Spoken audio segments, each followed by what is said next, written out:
How are you all doing? It's good to be here. Thank you. I should probably start with that. Thank you, everyone, for this. We have shot past 1,000 subscribers out of a sudden. Well, I say out of a sudden. Of course, it's pretty obvious. What the reason for that was. We started a new thingy for. Oh, just one second. Yeah, we started a new series on Eben's channel last Saturday, where me, Wyatt, and Eben took over St. Reginald Zoo from the Bro Coaster Season 2 thing. What is this new thing? So yeah, that is a thing that is happening, and the next episodes are going to be on my channel. And as soon as that video went live, my subscribers shut up. Not shut up, shot up. Past 1,000, and yeah, here we are. So that is freaking amazing. I'm gonna put that away because I don't want to seem like I'm like being cocky about it or anything. It's just, wow, that's cool. So yeah, thanks everyone, and if you're new here, welcome. I realized just now, I should probably plug this more often, but we do have a Discord server, where we have the occasional chat about zoos, especially Dutch zoos, and you can also subscribe for notifications of video uploads as well as live streams. So if you like to get a Discord ping whenever I upload a video or go live, you can do so there. Could be helpful. I don't like to ping everyone on the server, so if you don't want to get pinged, then it's completely optional. But yeah, let's get started. Hey Lovro, welcome. Let's get started with getting you up to speed on the zoo that we're going to be working in today.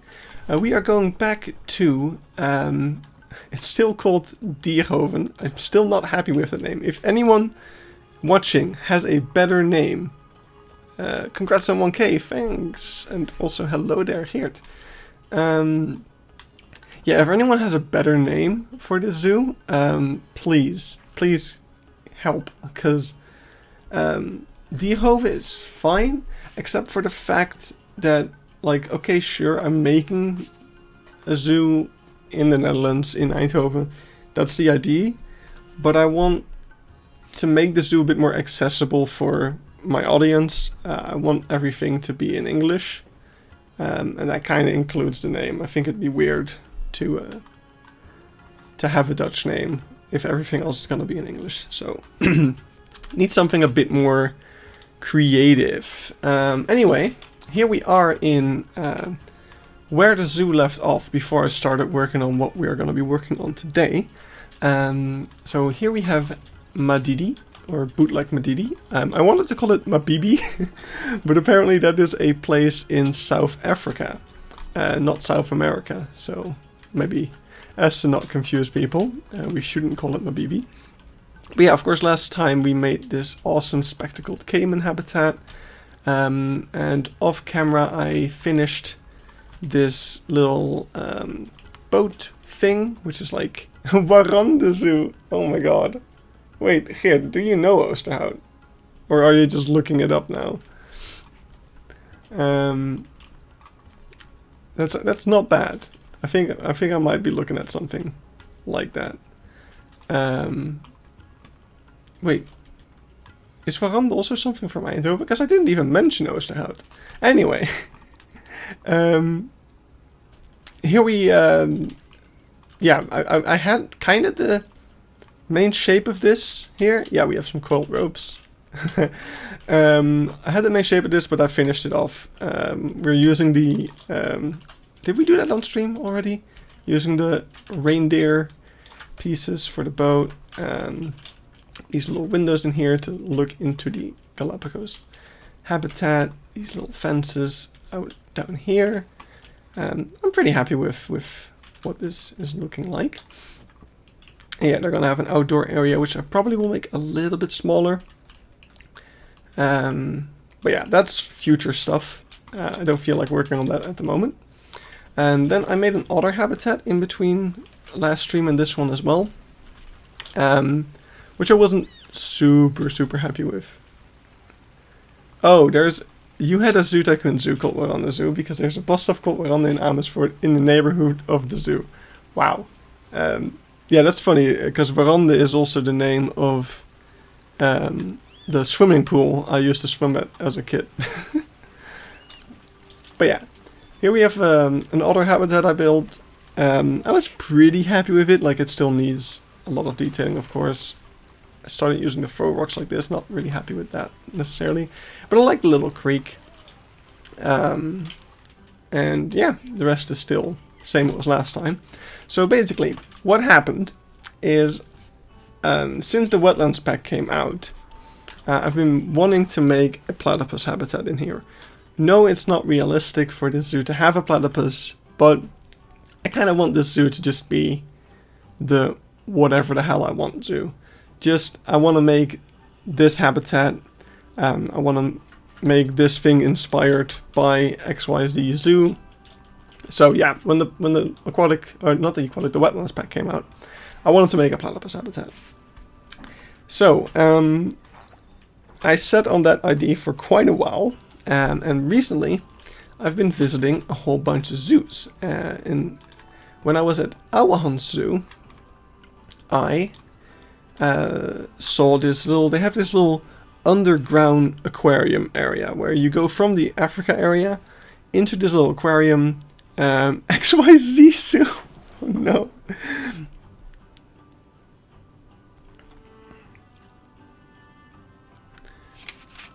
Oh, wait. What does Warande mean?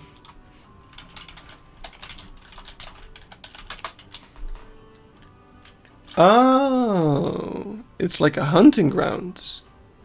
Interesting. Anyway. Yeah, so you enter through the Africa area, you go through this little aquarium with a bunch of aquariums. And over there it's really aquariums, like nothing like what we're gonna be building now. Hey Zoov, hey Becca. But yeah, that inspired me to do the same. So I tore out half my zoo. That otter habitat, most of the Africa area is gone. I only kept the Dig habitat. Because yeah, I wanted to make that. I wanted to make this underground aquarium area that connects to the zoo even more so than the one at Ouwehands does. So I want to call it Waters of the World. And this is please name my zoo. We did a stream here before in which we worked in this South America house. But yeah, it's gonna be called Waters of the World, and the idea is that we're gonna have the zoo around it and on top of it. Hey, Friezers, welcome. Only quickly stopping by, but that's fine. The zoo's gonna be around it, and the aquarium is gonna have areas based on different parts of the world. That's why it's called Waters of the World. And the areas in the aquarium are gonna connect to the same areas outside of the aquarium. So here will be the Asia area of the zoo. You go into the aquarium and you'll also have the Asia area of the aquarium with a view of the otter habitat through here. Are you going to do a video about this zoo? Maybe.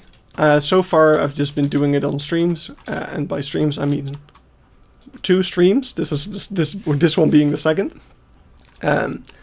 So we'll see if it ever gets to a point where it's like familiar. I always like the name Animalia, but I never found something to name it.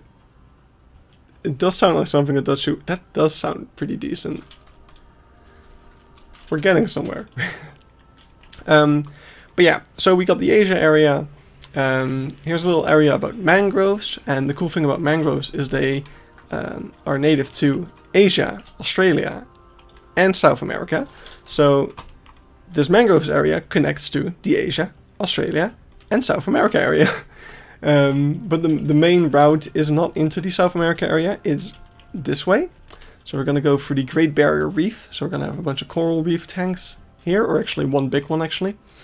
And after that, you get to the Australia area. And yes, Zoo, this is the Zoo of the Insane Platypus enclosure I shared yesterday.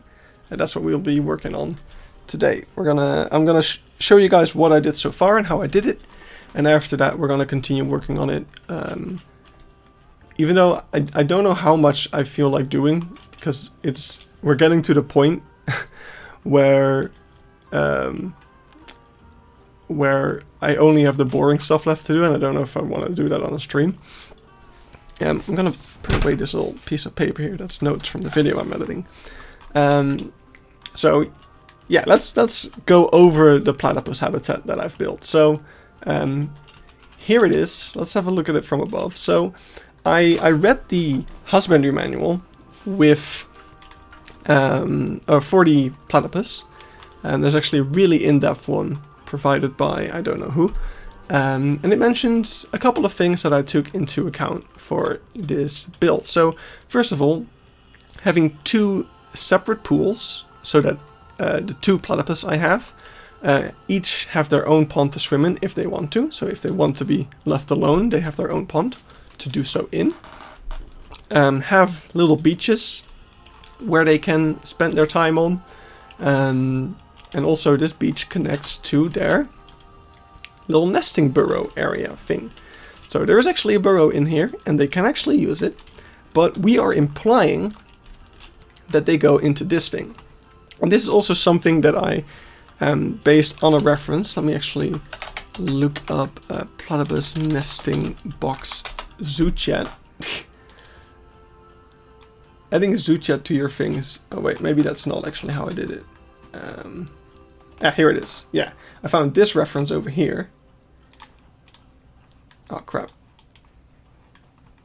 Yeah, this reference over here of these nesting boxes, which I think are indeed for platypus.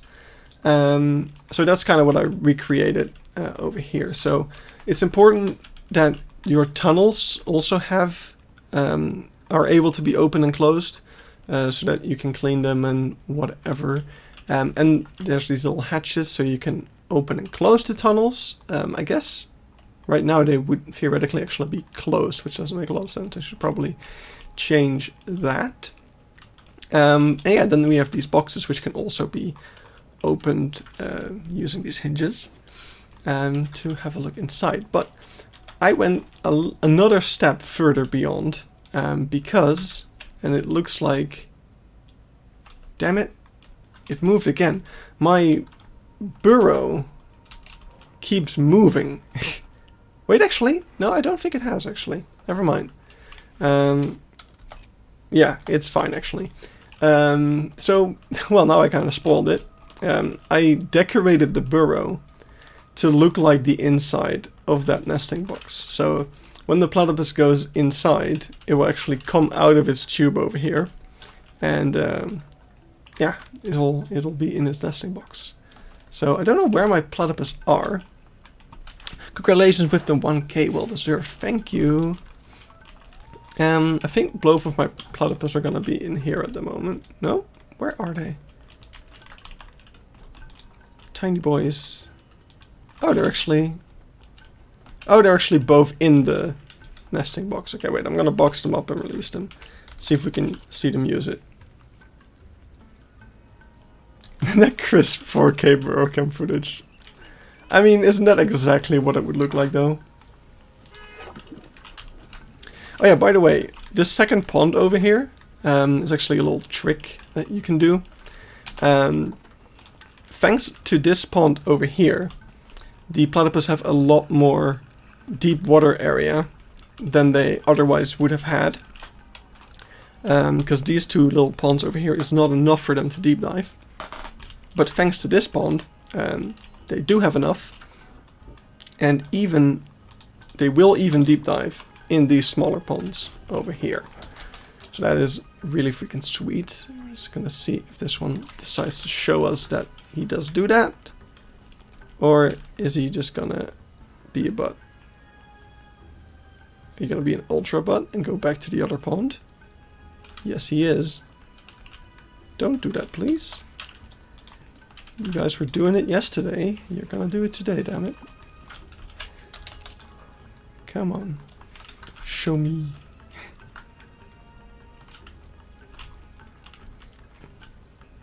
Of course there's gonna be butts. Come on, dive. I'm gonna give this a little more time. But I swear they were doing it yesterday. Come on. You can do it. Maybe if you look away, he's too shy. Damn it. Well, it is possible for them to dive. I swear. Let's put them both here. Maybe they'll cheer each other on. Or maybe they'll use the burrow. That would also be nice. Use the burrow. That would be nice. Use the burrow. That would be nice. It would suck if this just broke overnight. That would make me actually really quite sad. Because it was working perfectly yesterday. Oh, is he gonna do it? Okay, well, I give up on looking at this. You're off to Cincinnati Zoo. Have fun. But yeah, so what else do we have to see here? Well, first of all, I made a little display of a platypus nesting burrow. So this is something that is just in the glass over here. And what is he doing? Yeah, so you can like see like, yeah, this is what a burrow would look like.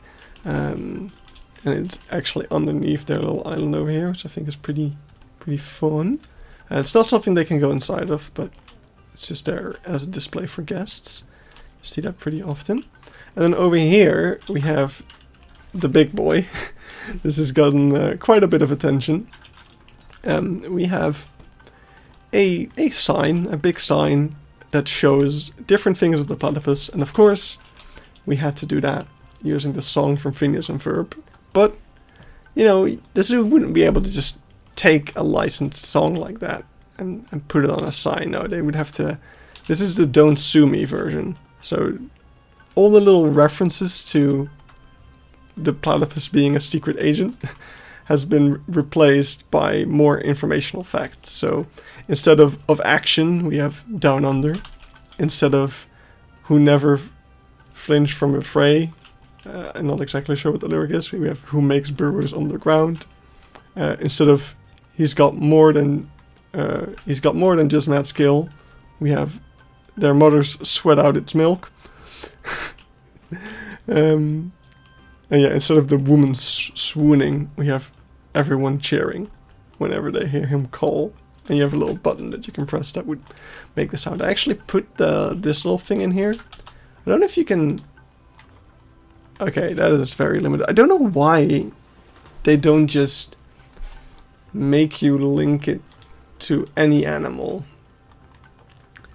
Yeah, that's weird. Because you have the sounds for them. Like, there's no point in not having it. Are they not able to deep dive? Like, they were literally doing it yesterday. I'm so upset. I mean, yesterday they had 74 meters as well. Is it because they don't have this? Is it? I feel like something changed. I feel like they're not deep diving because they don't have enough. Oh! Oh, I found out what changed. My little faux rocks over here are being an issue. That explains a lot, actually.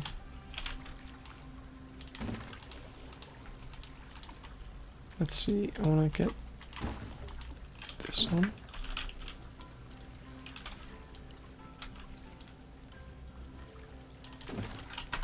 There we go, that should solve it. Yes! See, now they have 78. Yeah, that's great. And they have enough navigable swimming area. Now they should dive. Alright, I'm glad we found that out. Come on, show it. Now you can do it. Start zooming. Okay, maybe not. Well, we'll see. But yeah, so how did I make this image? I think that's the last thing I want to show you guys before we head off and do our own thing, because it's pretty interesting. So I'm just going to go ahead and load into Platypus River over here. So I looked up just a reference photo, like I think I may have literally looked up Platypus River. River Slay Platypus, no. Platypus River. And I found this image over here, which I thought was a nice little habitat. A watch pot doesn't cook and a watch platypus doesn't dive, clearly. Yep.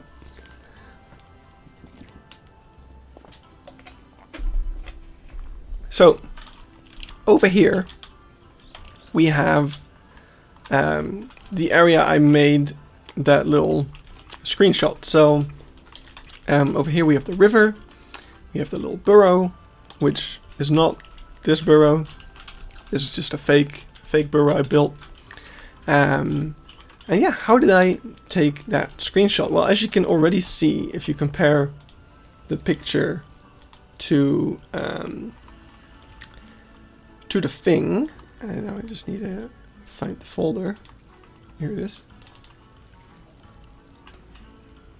I didn't actually mean to open that, but that's actually fine, because we're going to look at that in a second anyway. You have to go, have a nice stream. Thank you. Have a good evening. So, as you can see, over here this burrow is a lot closer than it is over here. So obviously I edited the photo a little bit. You can actually see over here we have a couple of layers. This layer adds some nice dirt texture. I literally just took a screenshot of the dirt over here and I pasted that on and cut it out. Then we have, underneath that, we have the burrow, which is its own separate picture. And then underneath that, we have the actual photo. So we've got all of these rocks and stuff over here. And we can just go into explore mode and bam. That's how the photo was taken. Of course, the platypus itself was... Where are the platypus? Here they are. Just put here something like this, and then hoping that he would take a nice position for the screenshot. Something like this basically is what I used, which really nicely shows like the semi-aquaticness of them, having them go into the water like that. That was the intent. And then as for the burrow, that was pretty interestingly done as well. I should actually add this, all of this stuff to the group of it. So, oops. You can see there's an invisible floor. Ooh, how do we do that? Let's see. Let's add all of this to the group. So what we do is we delete this. Then we take our little platypus and we move him over here. I don't know why it's not letting me. Maybe I just need to extend my invisible floor. So this invisible floor over here is not actually a mod thing or anything, if you were thinking. These are the emissive window panels. And I needed those to be able to move the platypus over here and get his traversable area like this. And now we can put him inside of that cave. Wait for the confetti to go away and wait for him to turn around. And then he's going to start walking out of the cave. We're sitting there and bam, we can undo this, position it so that the platypus is nicely visible, and bam, take the screenshot and then Photoshop that into the other one. Pretty neat. So that's how that was done, in case you were wondering that. So yeah, that is pretty much the entire explanation of everything I've done to this area so far. So now let's just see what else we can do. I've got all evening. I'm gonna keep going until I'm dying of heat, probably. I'm actually doing pretty well so far. We are in a heat wave here, and that isn't fun, but I'm holding out okay. I think tomorrow is gonna be worse though, because today was fine, because like last night it all cooled off pretty well. But yeah, that's not gonna happen this night. Like, it's gonna stay hot, and then tomorrow it's gonna get even hotter. So it's gonna be agony. But I got a lot of ice. I got some ice cubes. I bought some extra bottles of water to put in the fridge.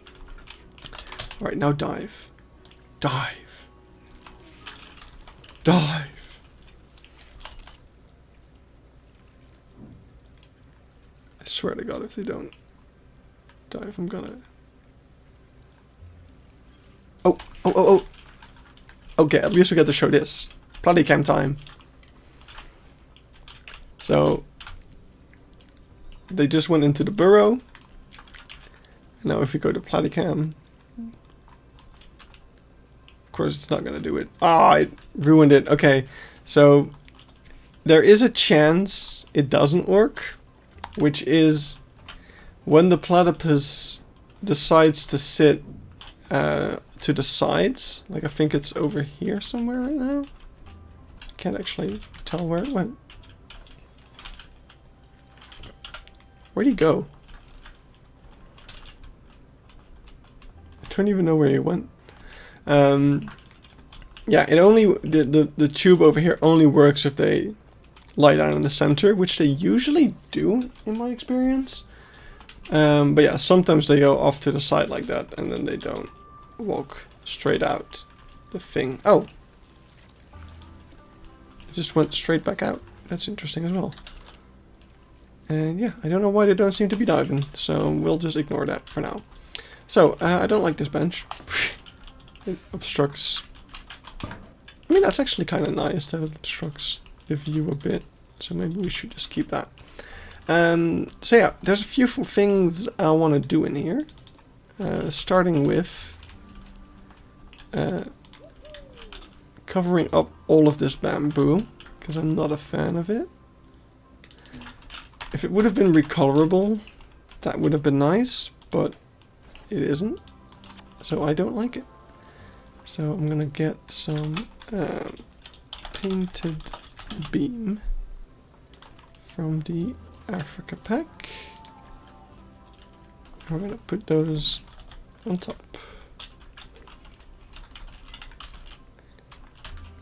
If we can find a way to do that, because it's a bee in a butt. There we go.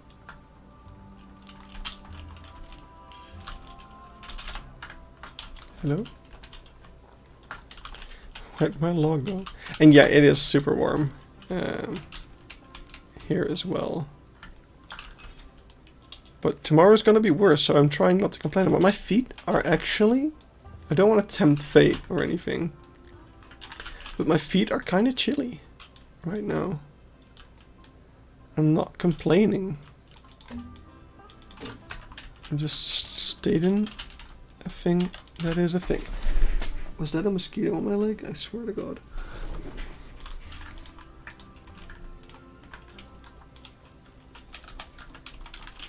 There we go.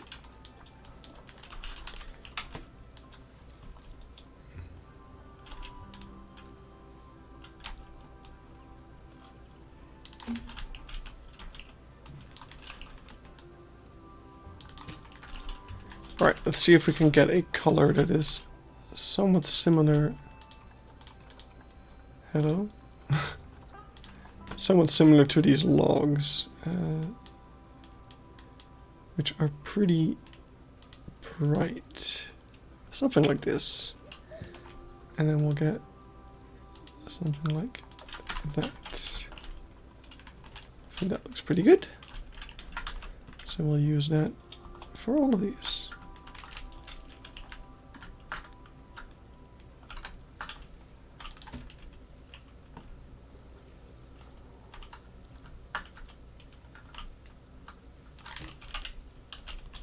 Yeah, we're gonna have to slightly rotate them. I don't know why these are not straight.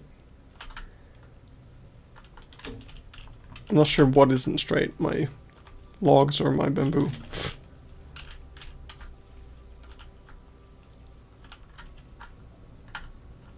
Maybe both.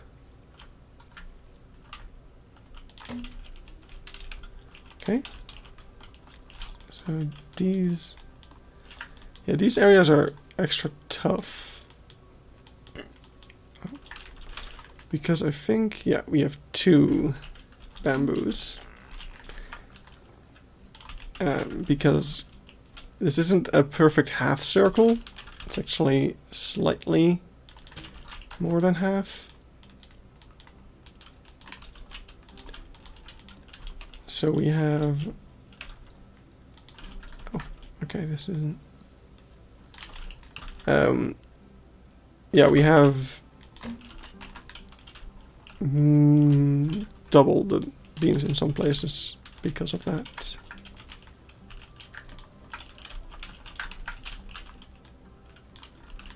And they don't overlap. I couldn't get them to overlap well, which I thought was a little strange. But I just went with it. Oh, come on. Why is this so hard to cover these beams? It's because the Australia logs aren't straight, but still.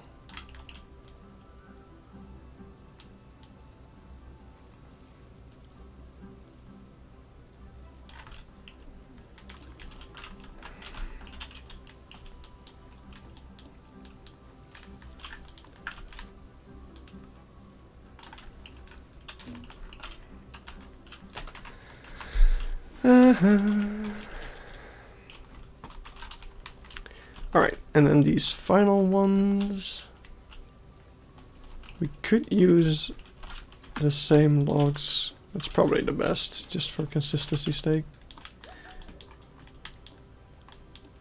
Oh, come on. Oh, seriously. There we go.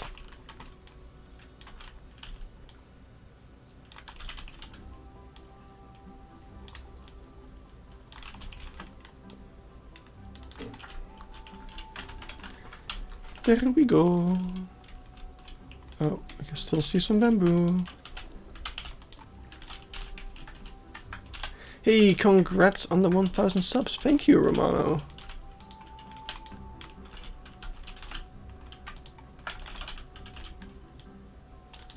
There we go. Speaking of Romano, they're deep diving. Okay, thank God. It's not broken. Look at him zooming. I think yesterday I spent like half an hour just looking at him in this tiny pond. Just being like, yes, this is the best thing Planet Zoo has added ever. Speaking of Romano, he's of course known... Hey, Bold! He's of course known for making awesome little landscapes and amazingly realistic like pieces of nature. I was talking with Eben yesterday that Eben was like, we need more of these kind of images. That just show animals in their natural habitat that we can use for educational science like this. And I was like, Romano should be the one to do that. Like, he can make the most beautifully realistic settings and then throw some animals in there and take some beautiful screenshots to use for science like this. I think that'd be awesome. If you feel up for it, actually, hey Heather, thanks. If you feel up for it, actually, Romano, I totally want some billboards of like a mangrove. I'm not sure if that's up your alley, but I want to have a nice little educational billboard about mangroves over here and also like a mangrove background. And I totally want to do it myself either, but if you feel up for it, that would be awesome. If you want to make like a realistic mangrove to take some screenshots in. Hey Leaf, thank you as well. And congratulations to you as well. I mean, it's a day late now, but I think everyone should still send Leaf a happy birthday. And also hashtag get Leaf a spin.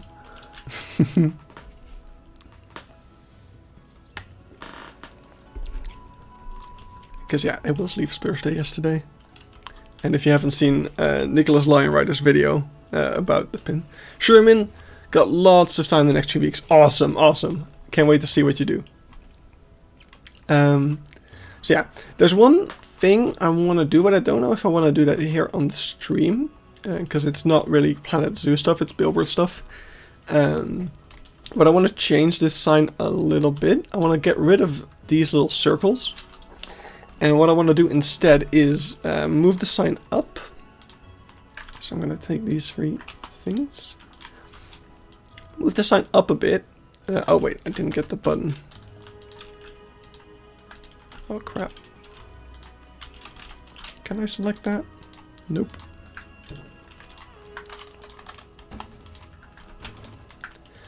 There, no, I don't want to save this blueprint. Yeah. I want to move this up. Oh yeah, I did put a thing. I already showed that. Romano, get to work. Is that... Why do... Is that a Fred? Are you threatening him?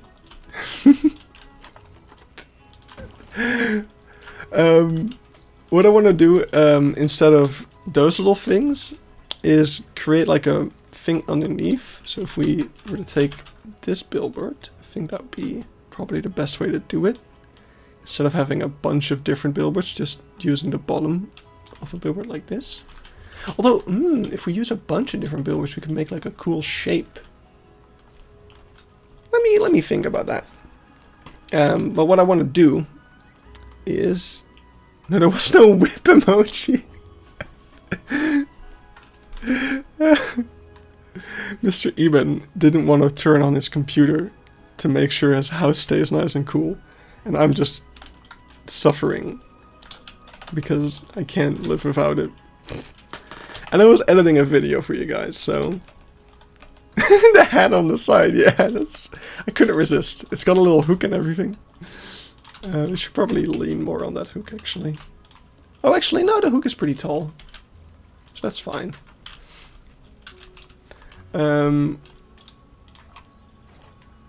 Yeah, let's get the small billboard. So what I want to do is have a row of signs down here that basically explain every part of the song, and probably even a couple of extra things as well. So there'll be a little sign saying semi-aquatic, and then a little explanation of what that actually means, and a picture of this part of the sign, and then it'll say egg laying, and it'll show a picture of the eggs and say like, hey, they lay eggs, that's pretty special for a mammal. Down under, it will say like, yeah, Australia is their home range. Etc, etc, etc. So what I want to see is, what is this built for? Just, it's my whatever zoo that still needs a name. Got a couple of good suggestions today to think about name wise, but it's we did a stream here before for this little building, and today we're working on this aquarium area that has a bunch of mammals in it as well. So I just wanted to make a platypus habitat, basically. Just felt like it. Billboard. Yes. I'm gonna get the smallest one.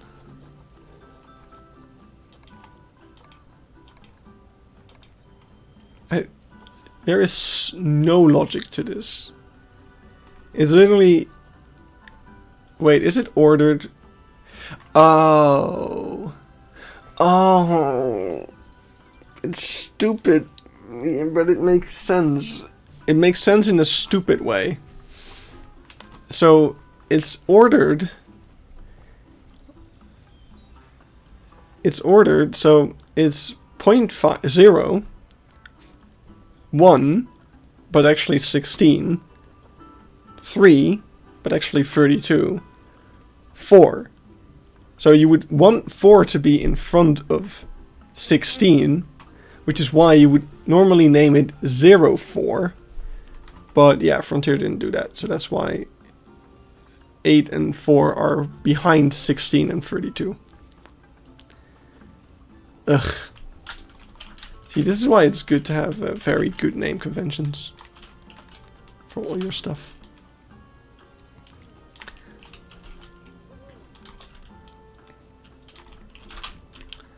So I'm not really good at making geometric shapes, but it would be cool if we could make this a bit like a rock pattern sort of thing, and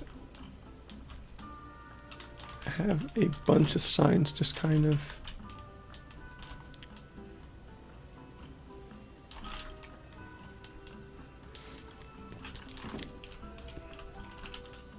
maybe I should flip them, like rotate them 90 degrees.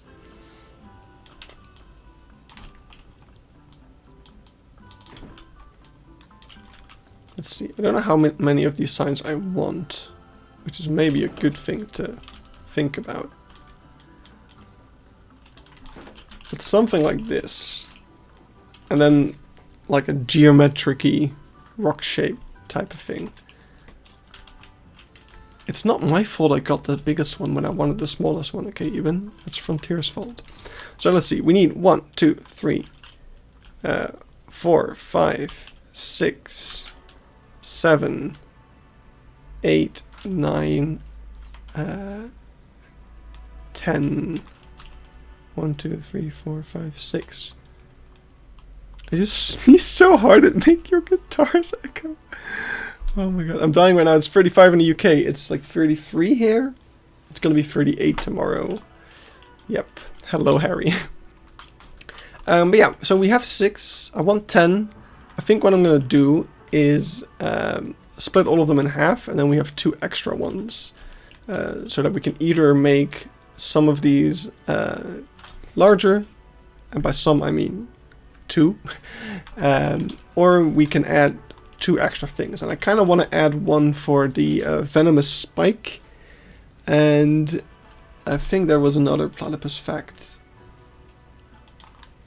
that I might want to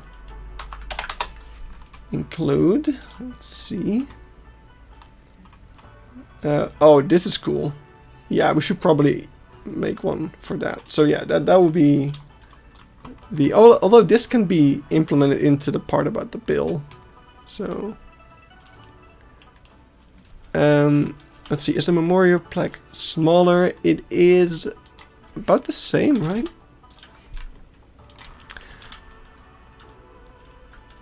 Oh wait, that does make me think.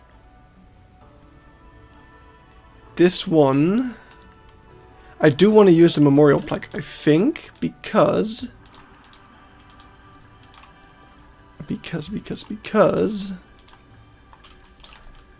if we compare them, oh no, it's unlit. Okay, cool. I thought this one was gonna be lit, but no, it's not. So that's actually fine. Although it is weird that they don't. Do they? Wait, I'm stupid.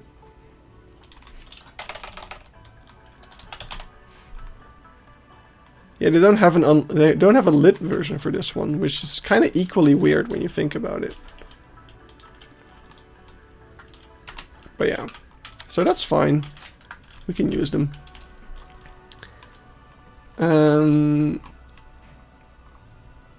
But yeah, it's cool.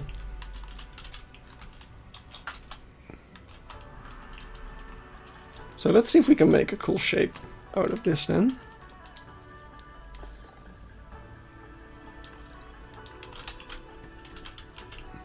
Platypus milk dispenser. Oh no.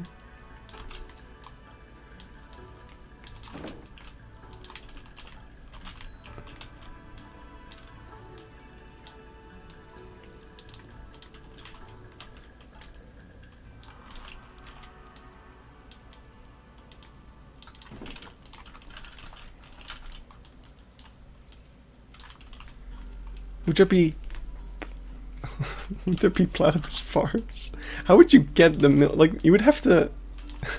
Now I'm just imagining like a conveyor belt of platypuses, and there's just employees like wringing them out like a towel to get all the milk. Platycheese. Oh god. All right. So these are really small, so I wonder if we can actually use plaster. Probably can. Although I kind of want to make this out of wood. I want to get the Australia wood.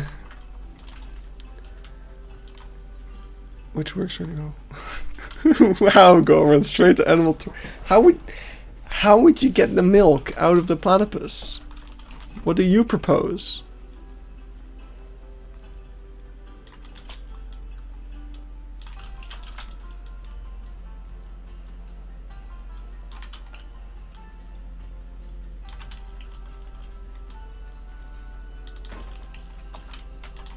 And also, does that really surprise you?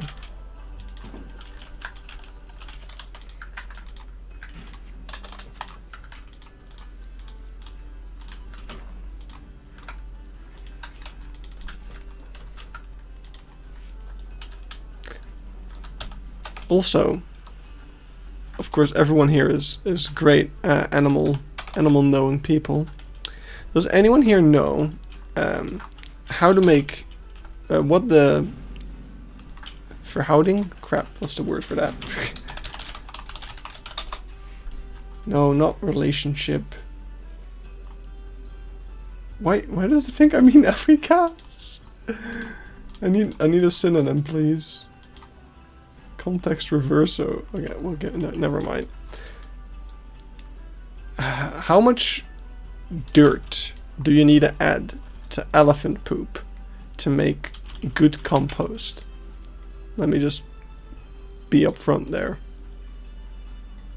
Because I got some elephant poop and I gave it to my dad again. This is the second time I've given him elephant poop as a gift. Ratio, yes. What's the ratio? Like poop to dirt for elephant poop compost.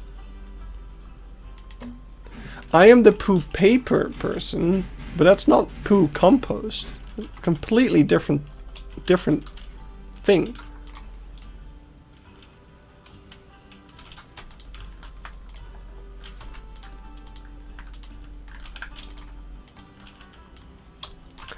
That is something I considered though when I got that elephant poop.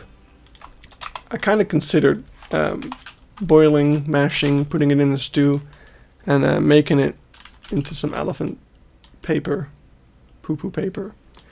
But the problem with that is that you also need a bunch of other fibers. I am made of questions right now. And I'm not going to provide any of them. I'm not going to provide any answers. I will let this free of context for as long as I can.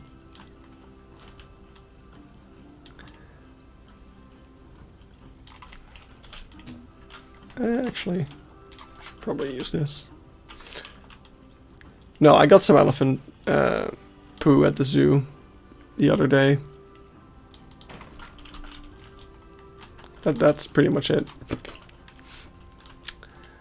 But yeah, no, I considered turning it into poo-poo paper, but to make poo-poo paper, you need like coconut fibers, like a bunch of other fibers that you add to the poo-poo paper mix. And they also add recycled poo-poo paper to it, which I definitely don't have. But I do wonder, like, if you need poo-poo paper to make poo-poo paper, how did they make the original poo-poo paper?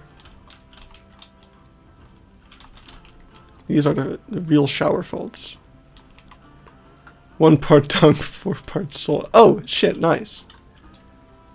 I'll tell my dad. No! No! I went into the backstage because it was open. Can we back up? Back up to where? To where I got poop? Or where I am the poo-poo paper man? No, I didn't ask. I didn't. Okay. Okay. Okay.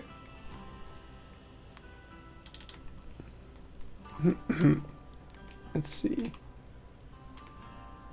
Guy hopped the fence. No, okay, it was right there. Let's see. Polar bear doing backflips.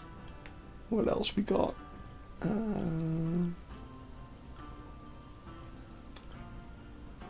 Here, look, okay. Here.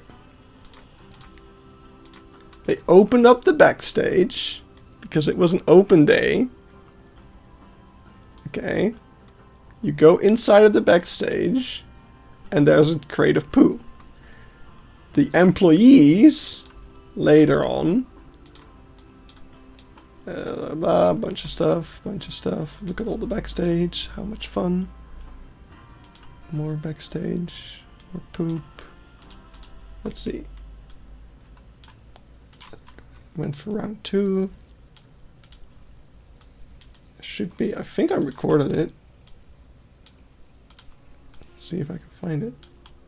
This is where I went for round 2. Yeah, this is where I got the poop. Okay.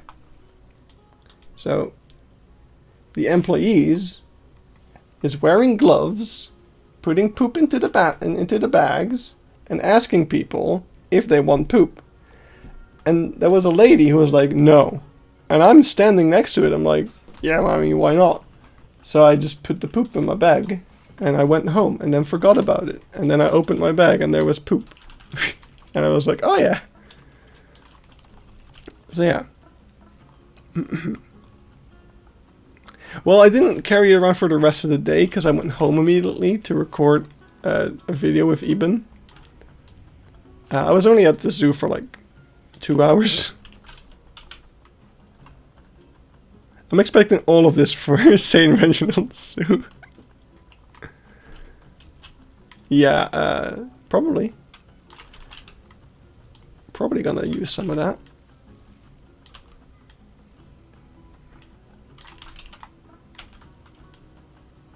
There's one thing I kind of want to do for St. Reginald's. Let's just get a little bit of insight. Also from Auerhans. Let's see, where's Auerhans? The elephant habitat here is pretty neat. Let's see, sea lions. I think somewhere around here probably. Wow, I did not expect. No, never mind. This is not the elephant stall. I thought I nailed it, but no. Let's see. We got pandas, but nobody cares about those.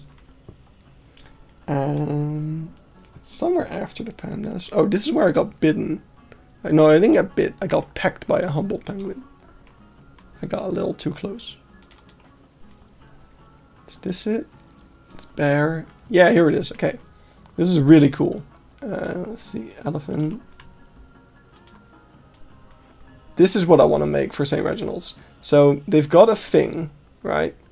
There's basically a rubber elephant ear.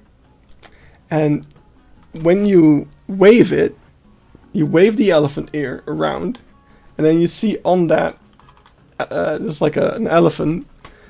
When you start waving it, you can see the ears start to turn blue. And then as you continue waving, the entire elephant turns blue. Because you're cooling the elephant. That was a taxidermy calf, yes. So yeah, you can see it's completely red. And then you start waving the thing, and it fills up with blue. Because you're cooling the elephant off. I think that's so freaking cool. I loved it. Anyway. Yeah, I love that kind of interactive education. Same.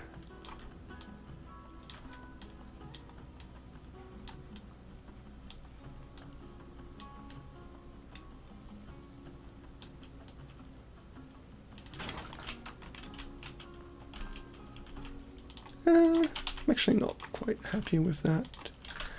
I'm gonna make it straighten out.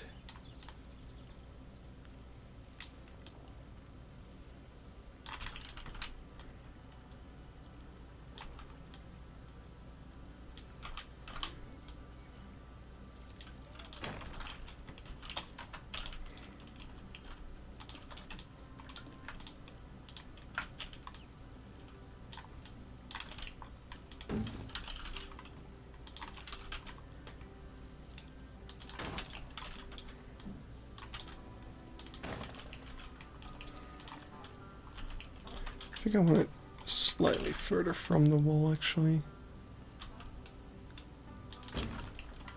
Just to give the screen a bit more breathing room.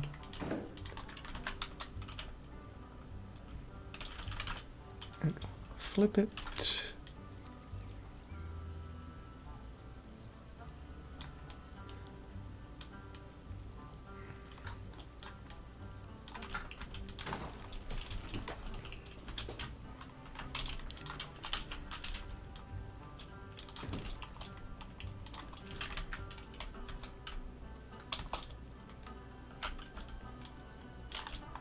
Alright, here I do need to use the shorter one. It's kind of interesting, the shorter one is also a lot thinner, which could be useful. At the moment, not really. Because I just want it to be filled out completely.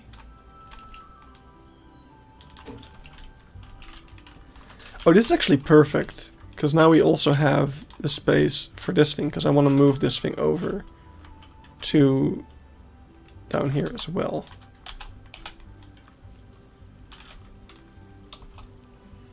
Oh, I love... It's like a little face.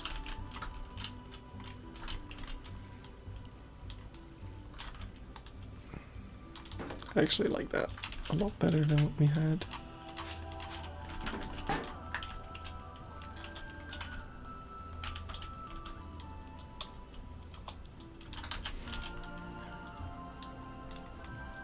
Oh, hello.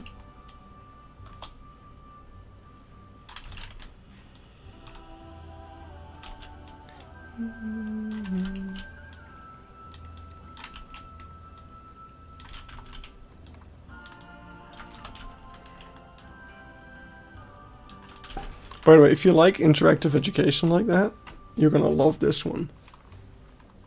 I'm spoiling future zoo tours, but I don't care, because it's cool to show. Actually, it's probably better to get this one, and it's near the end somewhere. Things, cool things. Not here. We go even further.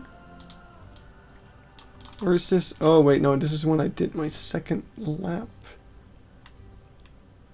I got a little lost. Well, I didn't get lost necessarily. Okay, wait, maybe I should go to this folder, because it's right at the start.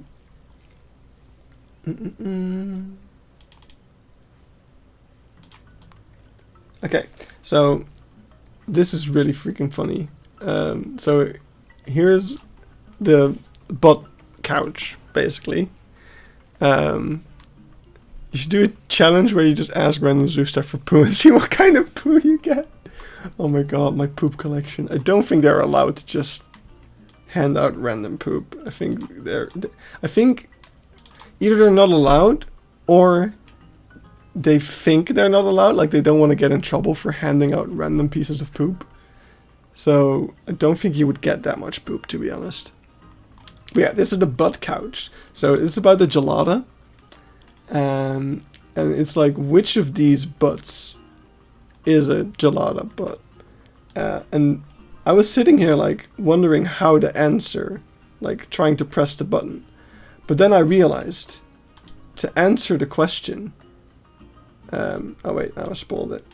To answer the question, you don't have to press a button. No. You need to sit down on the couch with your butt. So you've got A, B, C on the couch, and you need to sit down to answer the question. So you have to answer using your butt. I thought that was freaking hilarious. I love it. I love zoos being creative like that. Anyway, here we've got our own little thing. I'm not a big fan of this part in particular, but at the same time, I like it because it's not perfect. So I'm gonna keep it.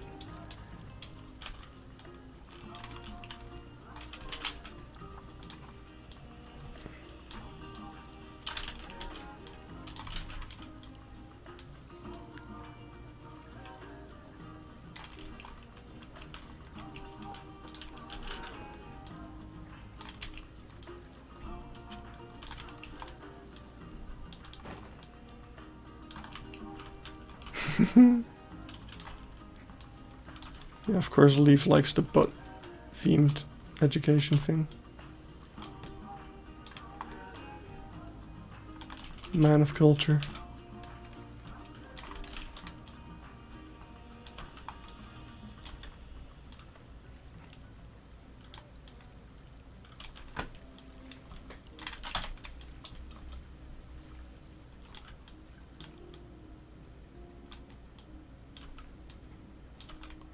I'm gonna have to leave you guys alone for a second because I gotta pee. And I went before the stream, I promise. Oh, we've actually been streaming for an hour already. Jesus, we have barely done anything. I am so sorry. No, I went before the stream, but I've been drinking so much because of the heat. So just give me a very small moment. I'll be right back, I promise.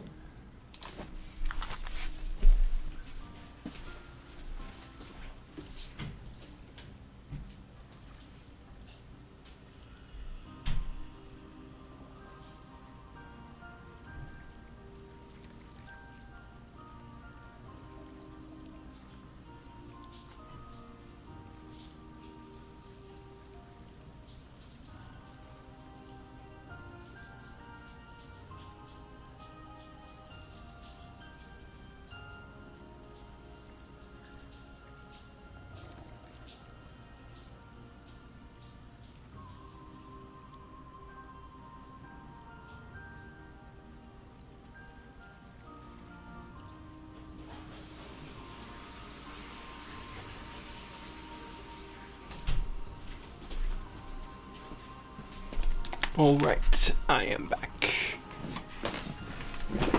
There we go. Now I'm back. So yeah, let's see. So I'm not gonna make the billboards for these just yet. I'll save that for off stream. So if you want to see the final result, just make sure to follow my or keep an eye on my either my Discord. Or the Bronation Discord, I post in there pretty frequently as well, or my Twitter, where I will probably post the update to this.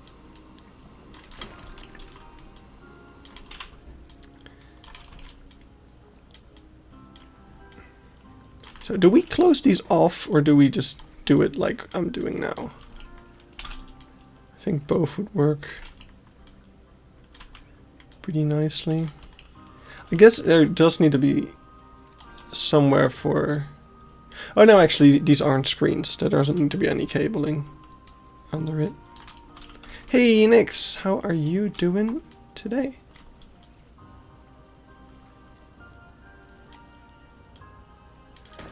I can send some orangutan poo. Send it from the UK, I'm sure they'll find you. I'm sure customs won't raise any eyebrows at that. But no thank you, I am not necessarily in the business of gathering poo, I just happen to have been in the possession of elephant poo twice. One of which was just bought, because at Beeksebergen they just sell elephant poop. You can use as compost.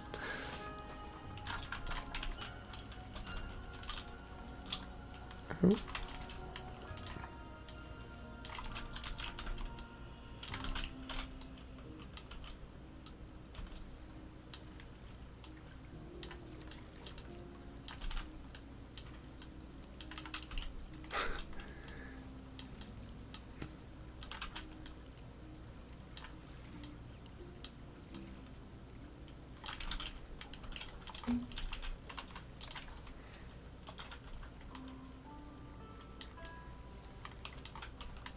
Twice? I mean, so it didn't work. Okay, my dad messed up the composting the first time. And now I was handed the elephant poop last week. And I don't have a garden, okay? So I just gave it to my dad again. So he could go for round 2, see if he can get it to work this time.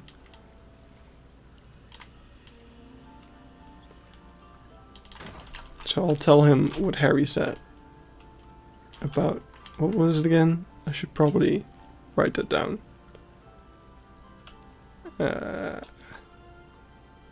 1 part dung, 4 part soil. I'll put that over here for a moment.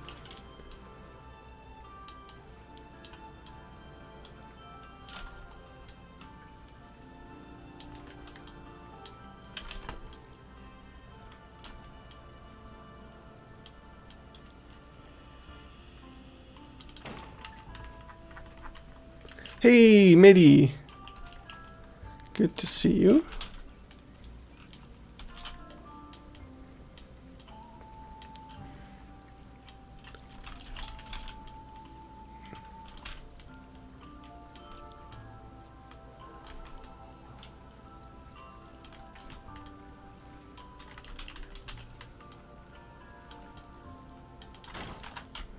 Alright, that is not looking great, I'll be honest. I'm not exactly thrilled at how that's looking. Is this based or something, or is this from your brain? Loosely based, what we're doing, like exactly what we're doing right now is loosely based on something you could see in my most recent zoo tour video. If we just go over here real quick. Oh god, that's loud, I'm sorry. It's loosely based on this thing, which is, if I just rewind a bit. Yeah, after the radiator. It's a little stand with a bunch of educational items on it that's in kind of like a geometric shape. But mostly my brain right now. It's one of the few things that I haven't used my...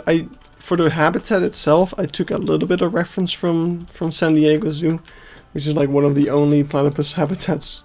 And there's, of course, there's a bunch in Australian zoos as well. So, but yeah, no, mostly brain stuff, and just like right now, I'm getting a pretty good picture of all the zoos that are out here, at least in the Netherlands, because I've been visiting a bunch of them. So I'm starting to just naturally take elements from each of the zoos that I've visited and implement that into my things. Well, I mean, it's based on the fact that education. It's a similar thing with like multiple signs on a geometric shape thing.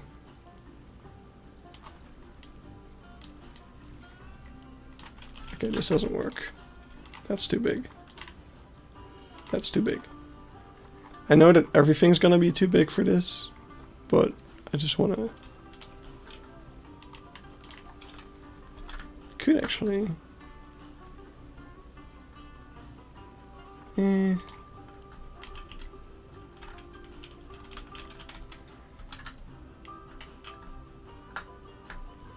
No, I don't like that. What do we do about this? Stupid little sheet. How do I usually solve stuff like this? I know there are ways. What about that wood trim piece with the corner missing? I hate these pieces because of Frontier ruining them. But I think that might actually work, yeah.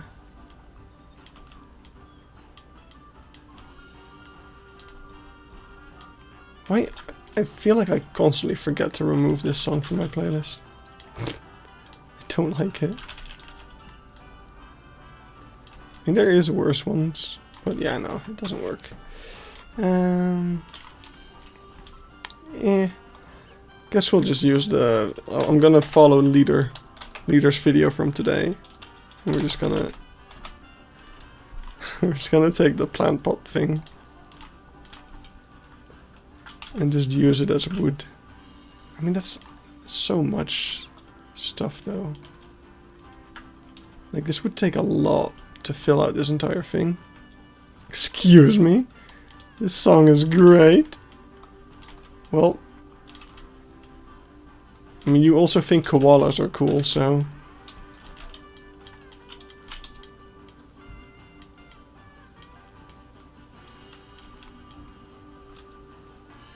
Yeah, no, this doesn't work. I could actually keep it this way and say it's intentional and actually put something on there. Like a 3D sort of thing.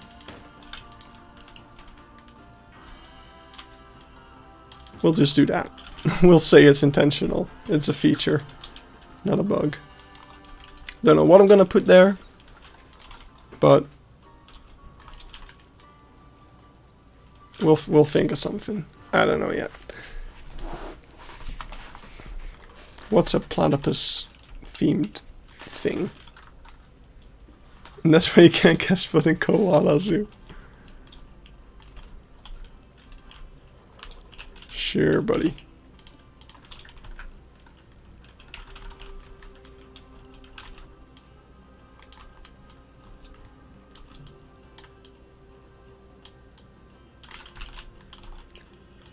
Ooh, yes. Yes, yes, yes. Now the eggs are over here already, so that's not that thing. But the foot I do like a lot. A platyfoot. So, and we actually have a reference right here. Oh, actually, yes, I want the conservation. Thing. Oh, look at axolotl. Freaking love axolotl. We're gonna have a lovely axolotl habitat here. I don't know why I felt the need to put that sign there.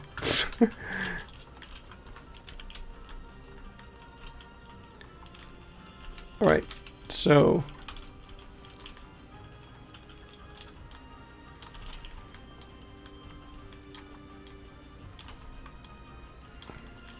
let's say that we take this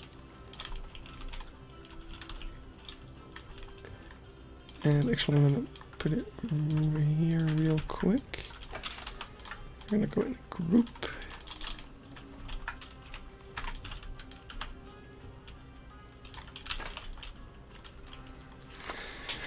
Can't you use the platypus sign?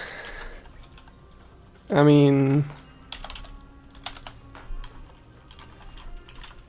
it's a bit big.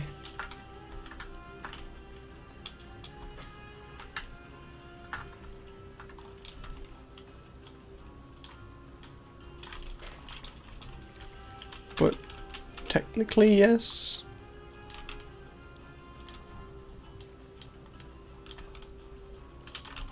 Nah, I prefer what we're doing.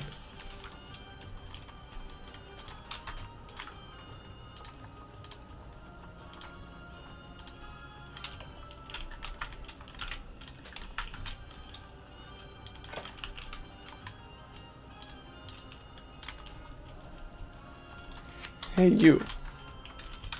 How big is your foot? Oh boy. Not big. It's actually the size of one of these things. Okay. This is how big it is. So let's... You could use the caiman sculpture. Well, I think I can't hide that. Because yes, that would be really good. But even if we flip that upside down, we've got a caiman head kind of eerily sticking out our thing here. So good call. Sadly, won't work. But really, it's not gonna be that hard to just make a platypus foot. Okay, I'll try the other, but seriously, it's not gonna be that hard to make.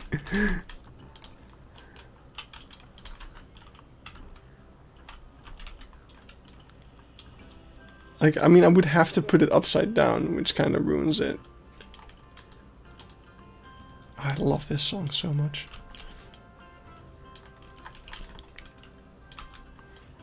Like, almost, but I don't know, it's just easier to make a custom one, honestly. Like...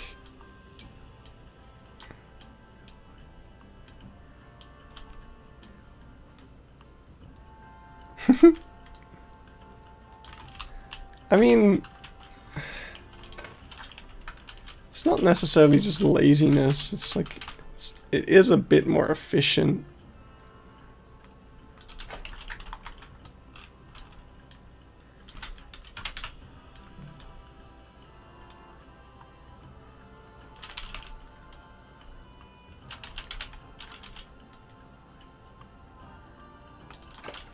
Oh no, I appreciate Bolt's help. The penguin statue, we're just gonna go every aquatic peg statue.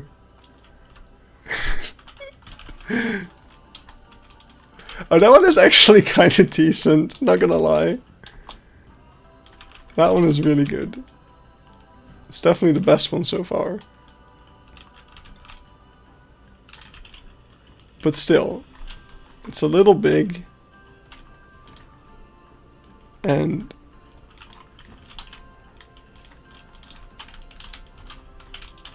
see, the only problem with this is the LODs are a bit of a butt. And I don't know if that's the LODs of the log or the ones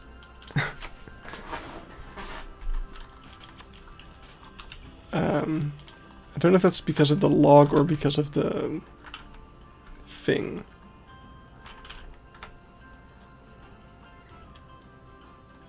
I think it is the log.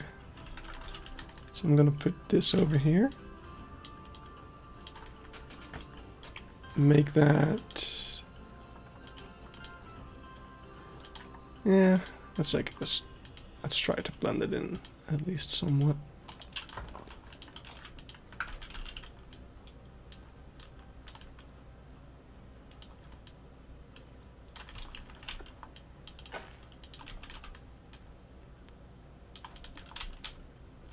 There we go. Okay, it was not the log, it was the thing. Try the macaroo.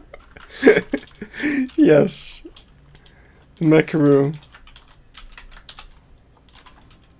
The perfect, ideal feet for our platypus. I mean, they are both from Australia. God, this thing is quite something, isn't it?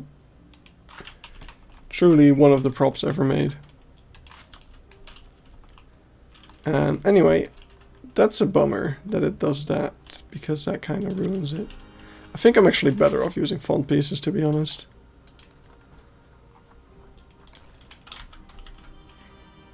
At least for that part of it.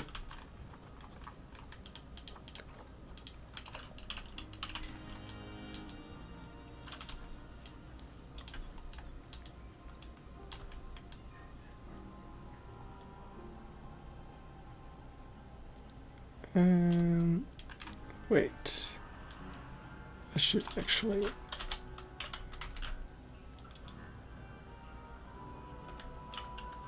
do it like this. Actually, not like that.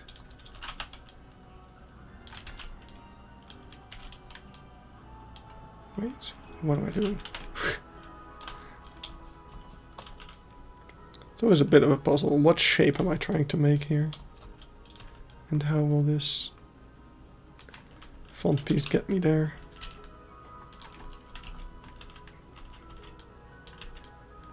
Oh.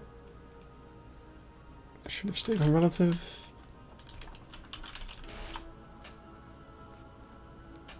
I did try the macaroo.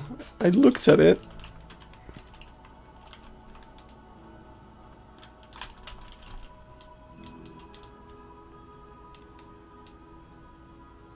The flamingo might have worked. Probably. But it, I mean, what does that look like upside down? Honestly, I'm fine with that though, because it's just a cast. It's slightly less morbid for those little kids anyway. But we do need to make it, give it more toes.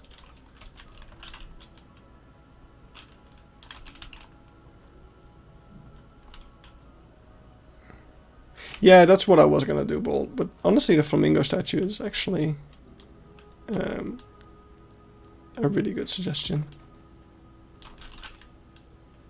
Okay, so now he has 6 toes.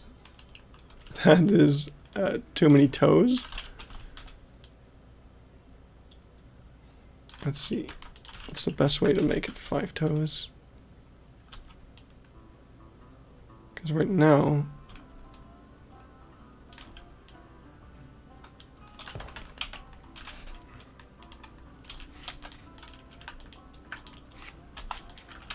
How do we go from 6 toes to 5 toes?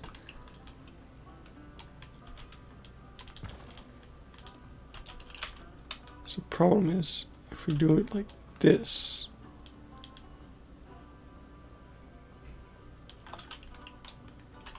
that's not gonna solve it. Hey, G-Rex, it has too many flaming toes. Okay, I'm done. It's done. That's just gonna be it. That's just it now. That's a 6-toed platypus. Very rare species.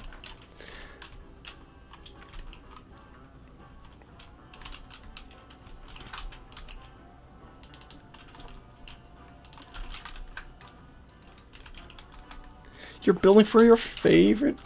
I'm building for your favorite animal. Oops. I'm good at reading. That's cool. I'm glad I could do that for you. Don't forget about this. That's what the 6th toe is. Done.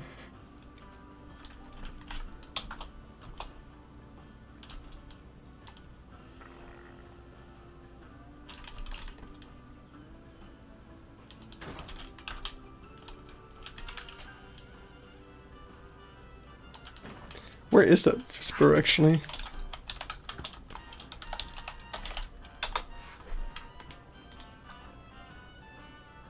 Okay, then maybe that's not where the toes are. Wait, 1, 2, 3, 4. Why are they so weird? When you built for my favorite animal, the koala. Oh, I'll build for your koala if you want. I'll make them a nice prison.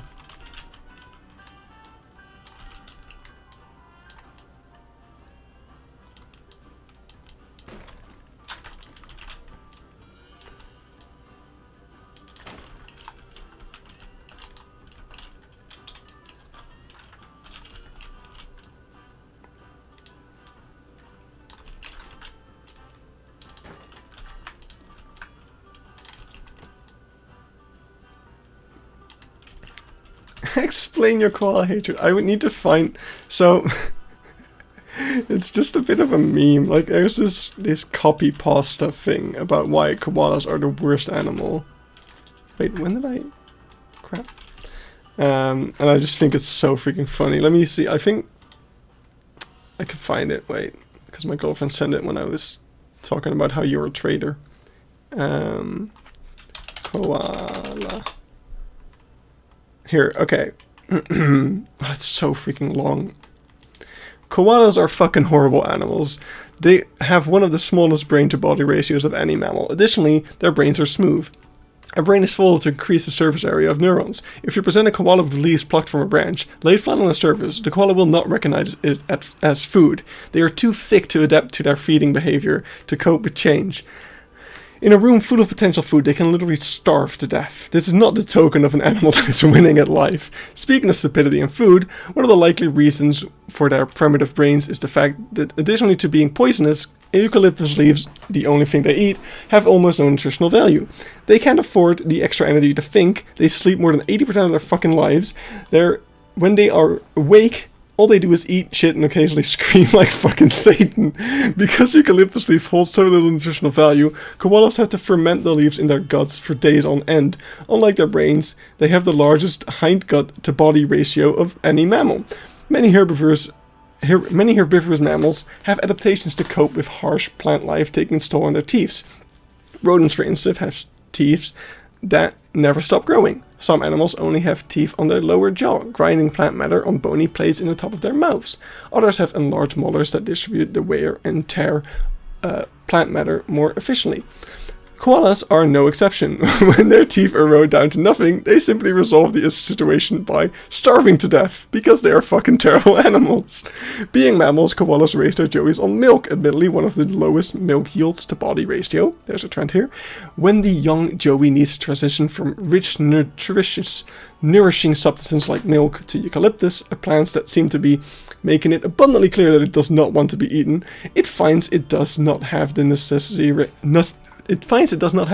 gut flora to digest the leaves. To remedy this, the joey begins nuzzling its mother's anus until she leaks a little diarrhea, actually fecal pap, slightly less digested, which he then proceeds to slurp on. This partially digested plant matter gives him just what he needs to start developing his digestive system.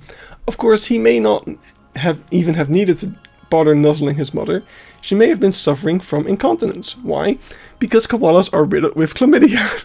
In some areas the infection rate is 80% or higher. This statistic isn't helped by the fact that one of the few other activities koalas will spend their precious energy on is rape.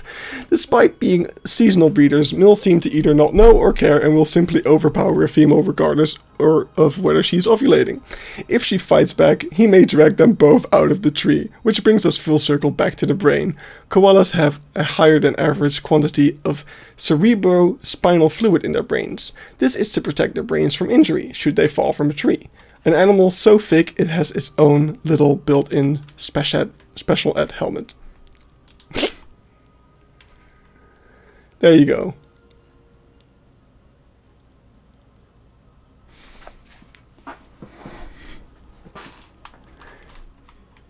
He uses butt instead of bitch, where it drops a freaking ton of F-bombs. So yeah. Koalas are weird. Let's just put it that way. And it's funny to hate on them.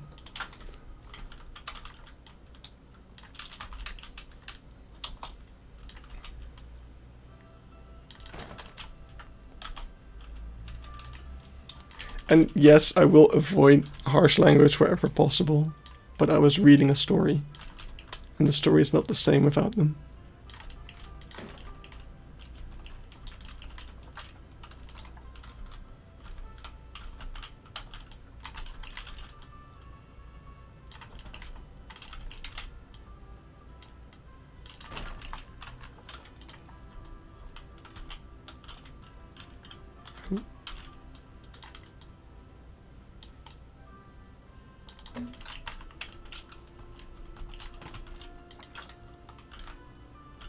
Hey Goran, how are you doing? I am a little hot, but otherwise doing pretty well.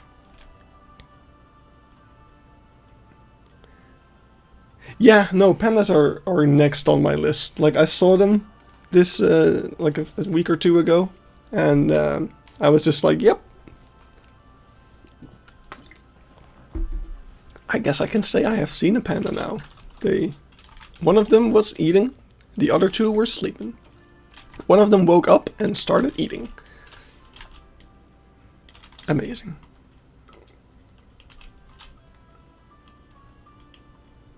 He's part of a Brocoaster spin-off. I mean, that part is probably fine. Like, I don't care. If you go back on my channel, like, finally, I have more subscribers than videos. Look at that. Like, there's 900 something videos on my channel. If you start digging, you can probably find some that are horrible. There's one Mario Kart video that is particularly bad, because that was with friends, and it's Mario Kart, so you can imagine. Yeah.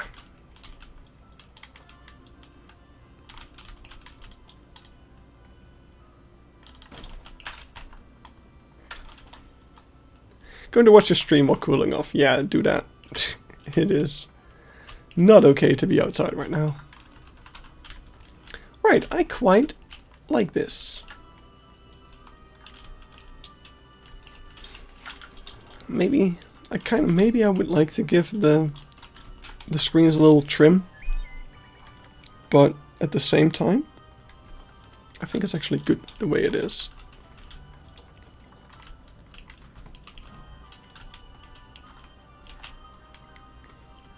So yeah, I'll make those billboards later on. For now, that is all bueno.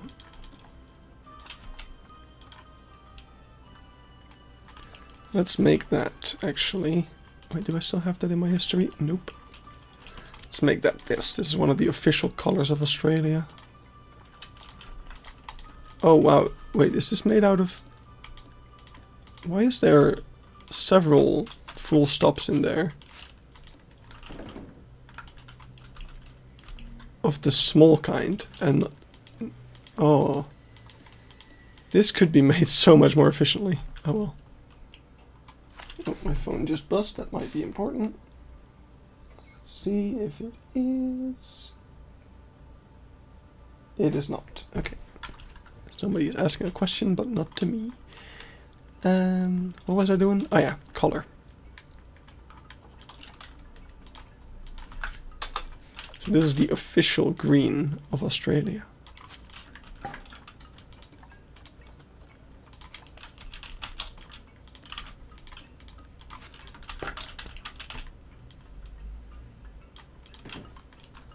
Congrats, dude. This is looking nice. Thank you, Ronan. Thank you. Yeah. So what's next? I kind of want to move on from the platypus a little bit, because there isn't... Like, the next thing I would probably be doing, like, there should be a little more foliage. Yeah, the next thing is either the backstage or the ceiling, neither of which I kind of feel like doing at the moment. I kind of want to move on to the... South America section of this place, and maybe the staircase over here, which I feel like I might want to flip, but I don't know. I'm gonna think about the layout here real quick, because on the one hand, axolotl, yeah, if they're up here, they're gonna be in the South America section. Eben needs to update his mod though, because he hasn't put in the freaking axolotl. Well, he needs to remove these things basically for both the axolotl and the newt, because they should look like this, Mister. Anyway, yeah, let's see. So you come in through here, and then I think... Alright. Alright, I think what we'll do... I mean, to be fair, this is kind of an unofficial entrance, because... Well, actually, is that the case? I feel like every entrance to this place should be equally official. Because the idea of it is that you go inside, you do a loop, and then you go back outside, wherever you came in. Okay. I'll put my phone on silent. Oh no, that's ring. Oops. Oh god. Really, Eben? Freaking... See, this is why you don't give Eben your phone number. Even though it gives you the opportunity to send him dick pics. It's not worth it. So, yeah, I think I do want every entrance to be, like, equally official. So, that means that... So, what the problem right now that I have is that this is going to be like an Australia area. So I want you to come inside here and be greeted by the Australia area. So I would want to lead you into the Australia area. But at the same time, if you are going through the thing, then you would come in. Let me think. What am I trying to think here? The face of Mary Justine Evans, but oh no. Let me think. This is a layout thing. So you come through here, and then when you come out here, I want you to go into the South America area. But when you come through here, I want you to go... Let me get an arrow. Arrow. Bam. So, I want you to go like this. And over here, I want to have... Like, this should go like this, basically. And then if you come out of here, I want you to go more so this way. If you come from this way, I want you to go this way. Paul knows everything about butts. And even I told you, no butts. Oh my god, the horse playing piano video was so freaking cool. If anyone doesn't know what Eben's talking about, the Przewalski's horse in the game has an animation where it plays the piano. And Bolt decided to have one of her horses play a piano so she could recreate that animation in real life, which is just absolutely amazing. Alright, so what's happening here? The most important thing about this entrance is that it should block light, because the platypus area is going to be like a nocturnal house, basically.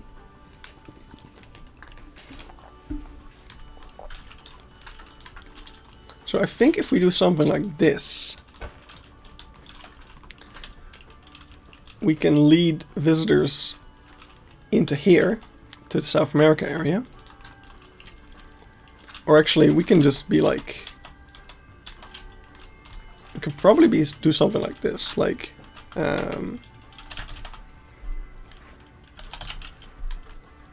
Oh, that's actually... I just got a really cool idea. Don't use recycling sign because that one's broken, because Frontier doesn't know how to do LODs. Just so you know what I'm talking about. Where'd it go? Oh no, it disappears because Frontier doesn't know how to make a game. See, this one doesn't do it. This one's fine. I'm being harsh, but seriously, it's so freaking frustrating. Alright, so we'll have this over here. That's too bad. This doesn't fit that well, but...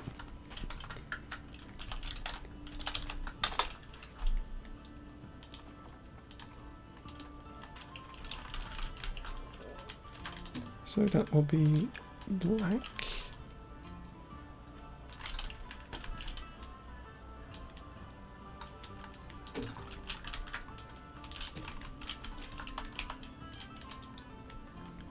Now I'm guessing that the arrow symbol doesn't work, because most symbols don't. Nope.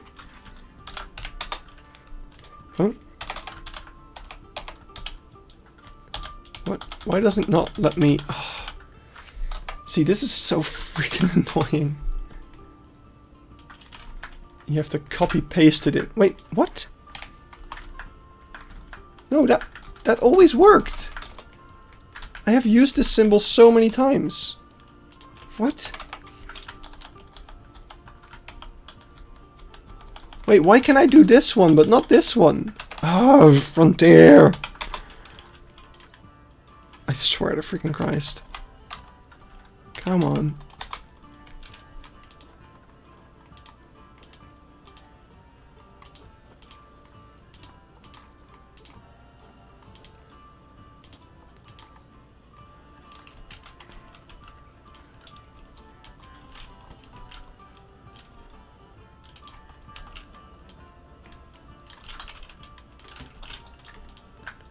So we'll have basically signs like this, and we could make like themed signs like that for every area, and the signposts or the directional things will just be very themed and colorful. That would be kind of neat. So we'll have like Australia and We'll have, I don't know, what do we have water-wise? I have to think of something, but we'll have a sign like that to return to the Australia area, and then another sign for like continue this way for waters of the world. That would be neat. And then over here,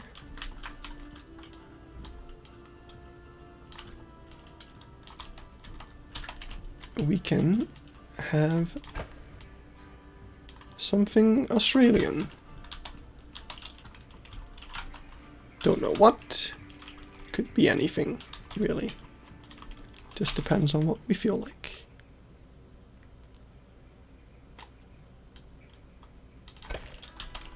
Yeah. And now, does that actually... I feel like, yeah, I feel like that would block most, if not all, of the light. But it would be better if there was something over here.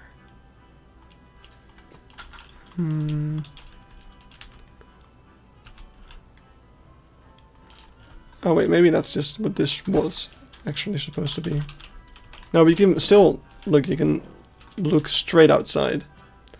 How many hours do you spend at such one building, if you have to guess? I don't know. Right now, it doesn't help that I'm streaming. It works better if I do layout stuff on my own. And I don't know, I've never really done a building like this that wasn't a recreation. I don't know if it's actually better or worse if it's a recreation. Because if it's a recreation, I am spending ages figuring out like exactly how big everything is and stuff. So that might be worse. Anyway, I think I want to have this and then have another thing of concrete.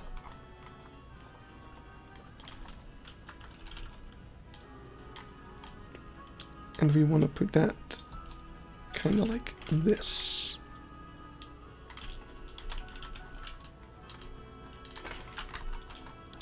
And that will stop any and all daylight from coming through and ruining our thing. So that's cool. And we've got a little bit of space in here to put like 1 or 2 Australian aquariums. I gotta go to the bathroom again. I am so sorry. But something's rumbling. I'll be right back.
Okay.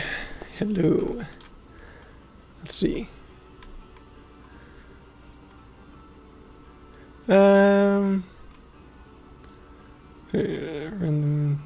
restrictions. Oh, okay. Nothing has been put in chat. Cool. I was expecting. I don't know why. I was expecting messages.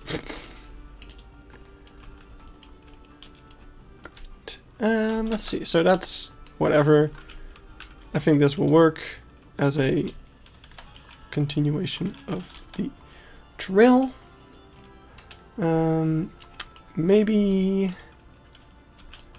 Right. Make sure that I don't accidentally have people like want to walk over there, because then they'd just be going in circles. That wouldn't be very nice of us. So what I kind of want to do is lead them like this, because same reason, I think the South America area is going to be a bit brighter, and we want to keep that light out of the Australia area as much as we can. So I think something like that will probably do a decent enough job at that. So let's make a what's this called? A yellow anaconda. Yeah, sure. Let's make a yellow anaconda enclosure. So I've got some glass over here. That's just a temporary thing, kind of a proof of concept, if you will. I'm not sure what other South America. I kind of want to just have a aquarium. This is more aquarium-like, probably, because most of our South America animals are already in here. Like over here, we already have the spectacled caiman, so I don't really feel like we should necessarily do another South American crocodilian, like the Cuvier's caiman. I don't see a need for that. So yeah, I think the South America area is going to be this, the axolotl, and other than that, nothing too much. I think after that it's already going to go into the North America area. Oh, I hate that. Can you not alter the terrain, please? Should I just put down a path so that it doesn't do that? Oh, I forgot that this path existed. That would actually be kind of nice. I'll think about it. But yeah, let's do that. Actually, let's just take whatever path. And do I have free will on? I don't.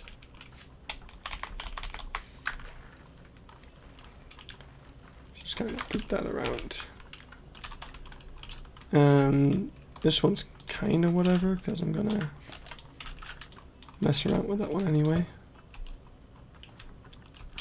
So I want to get rid of this glass for now. I'm gonna take out the water of the platypus as well, because I'm gonna go ahead and get this ramp going a bit.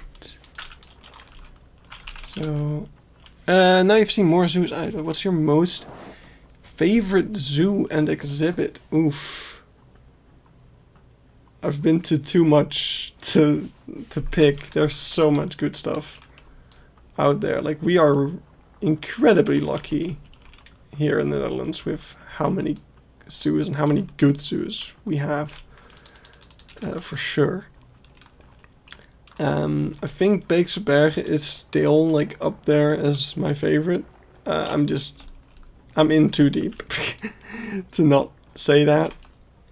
But no, just the space that they're able to give their habitat, their animals, it just can't be matched by anything. As far as exhibits goes, like, there's so much that comes to mind. Like, I love Plankendaal. Yeah, but your favorite zoo visit was burgers, right? Well, I don't know. There was this guy constantly talking into my ear. It was kind of annoying. Like, I think he thought I knew him, but I can't know him because he was like Flemish, which I mean I would never hang out with a Flemish person.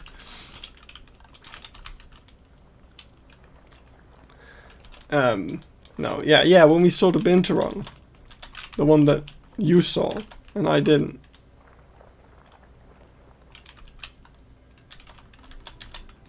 Yeah, no, best habitat has to be best zoo's Binturong habitat. Still, just cannot be matched. No. I feel no guilt rubbing the Binturong in your face. Fair, fair.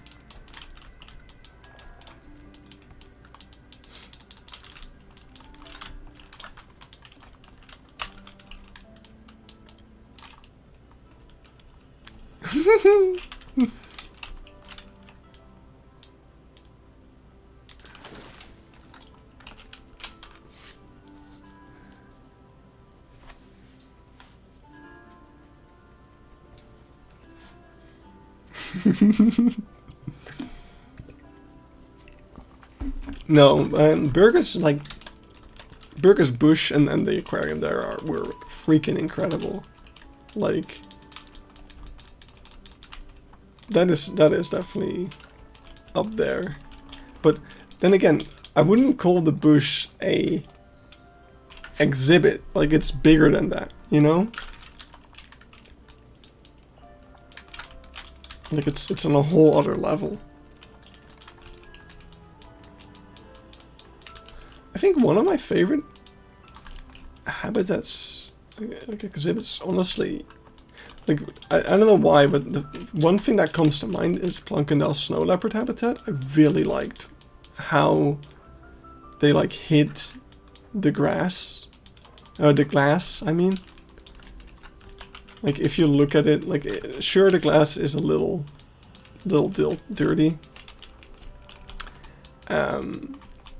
Then it will still be apparent, but just the way that it's framed, just so well done. It's kind of what I tried to do a little bit with... Nah, it doesn't match it at all, actually. I'm not doing it justice by saying I tried to replicate it here. Hello, Beezy! Oh, that empty... No, it's not empty. Look.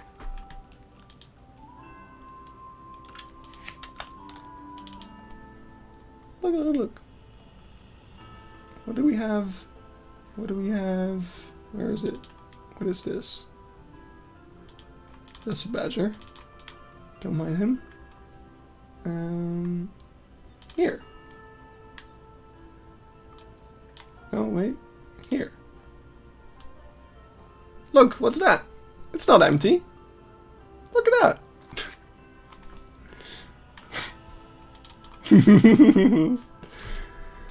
Now, I still haven't seen a clouded leopard. So, I think someone probably, like Peter saw the clouded leopards at owl hunts, and I was jealous. Because I've been to 2 zoos that have clouded leopards. I've been there for over 5 years. This wasn't even on my second visit, this was just on the first visit. I was just like, hey, look, a snow leopard, cool. And then you were like, yeah, I've never seen it before. And I'm like, oh, well. Now, all I need to do is keep going to Best Zoo until I've seen the wombat there. And then...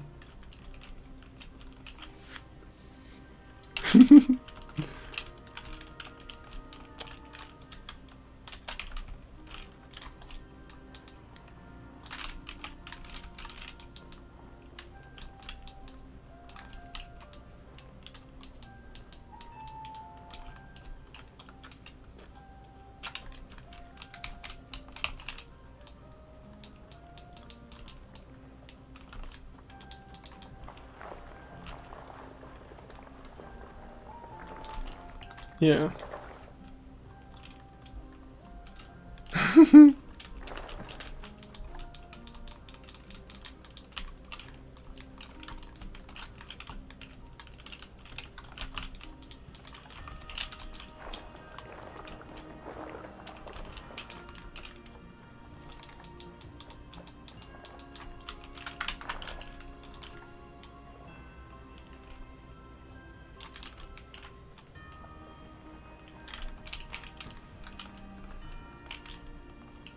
I want to be careful that I'm not messing with the traversable area of the platypus too much. I think this is fine. Although, what the hell happened over here? Wait, did I do that just now? That shouldn't be here. That is definitely gonna mess with their deep swimming capabilities if I would have kept that. Did you already visit some German zoos? No, I was kind of planning on doing that this summer. But there's just too many things I still want to visit in the Netherlands that I feel like I want to go to first. So, yeah. Hey, yes, I do remember you, of course. I had a lovely chat.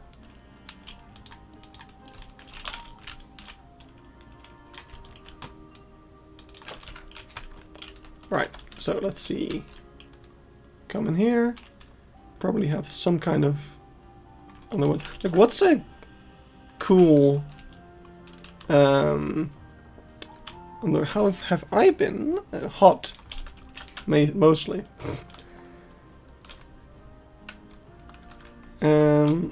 Are there any cool, like, Australian fish? What's a cool Australian fish?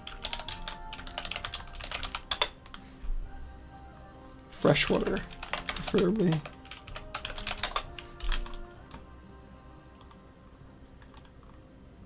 I should ask, like, Koda or something. One of the fish nerds. Because I know nothing about fish. This one looks cool. That one looks really cool. What are you? A southern purple spotted gudgeon. Neat, neat. Tomorrow will be 38. Yeah. Please tell us if you're planning on visiting a German zoo. I will. If I might in the second half of August, because I will have access to a car. Probably. So I might use that to cross the border for a moment.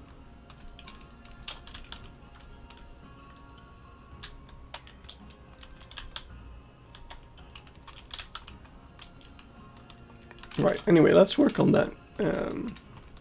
This boy. So on the one hand, I want to put him over here. On the other hand, if we can put him in this side, he can... your brother's coming over, so you'll catch up with the stream tomorrow. Have fun sweating together. Have I posted the video of Biter? No. That will take me a very long time. I have literally hours of footage of Biter that I need to sift through. And then record the voiceover and stuff for. And I'm currently working on a different zoo. Like, if you look over here, this is all the footage of zoos I've gone to. So, let's see. This one's coming up next. Best zoo will be the next video. Already did the voiceover for that. Then I'm working on Plankendaal, which I'll record with Iben. And then we have Ouwehans, Klein Costa Rica, Fauna Park Vlakke. This one is already edited, just needs the voiceover to Aarde. Burgers, Blijdorp, and Artis. Amersfoort we've already done. So, yeah, lot of zoos that I still need to make videos of.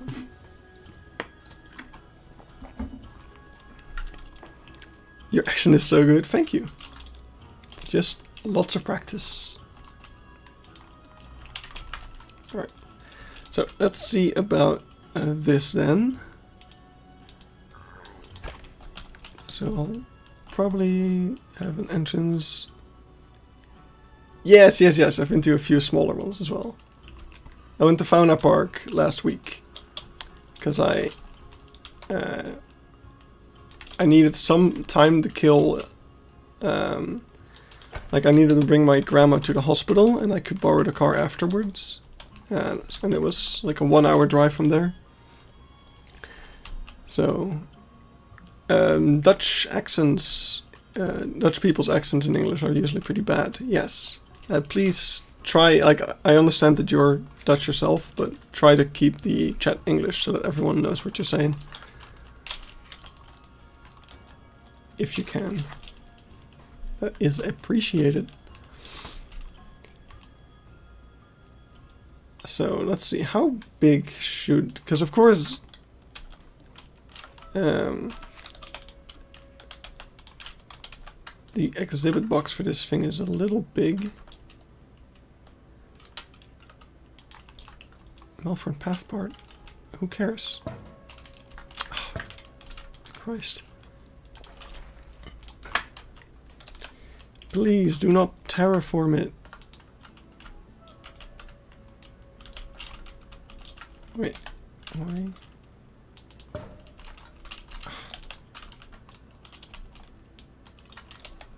Does Freebuild not work for these?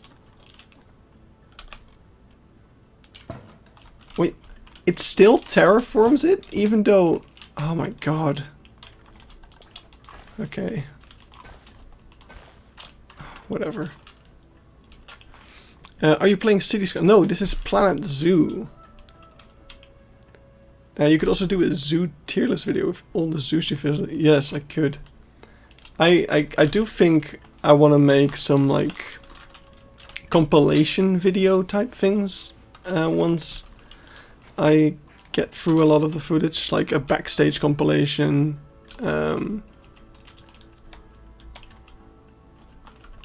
Stuff like that. So you just have all of that stuff kind of in the same place. Like if someone wants to make a backstage area, they just go to my backstage compilation video and they get a lot of stuff. Because a lot of the backstage areas, like I feel like there's a few, like a lot of similarities in a way. Like there's a few things you will find in every backstage area. And that would be nice to point out by putting some side by side. Like it's really common to see, like, of course, your cleaning tools, but also things used to repair fences and stuff. You pretty much find in any backstage area. Stuff like that.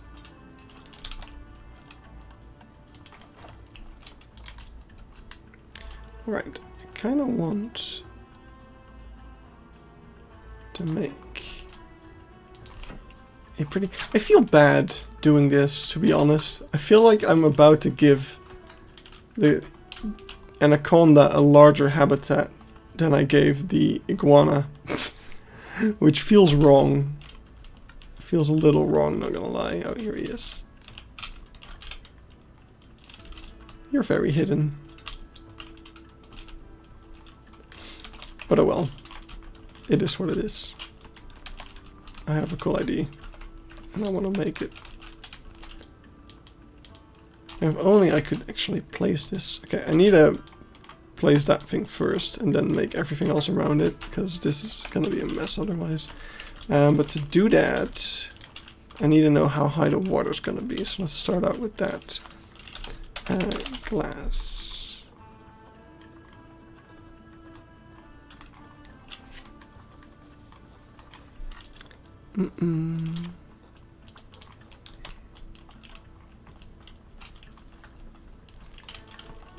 Let's copy over the water. Oh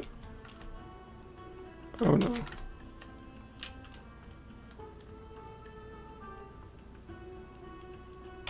There we go. Ask your polar bears and your beavers have more space than your polar bears? And that is fucked up. Oops.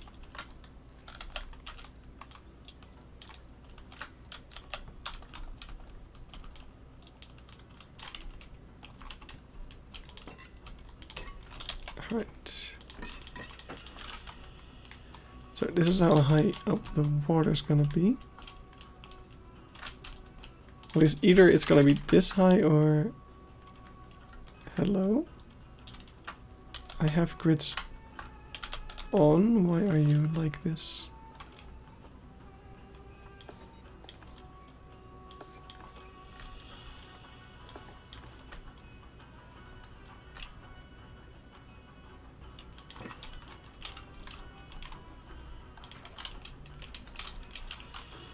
Around double the size. Oh god.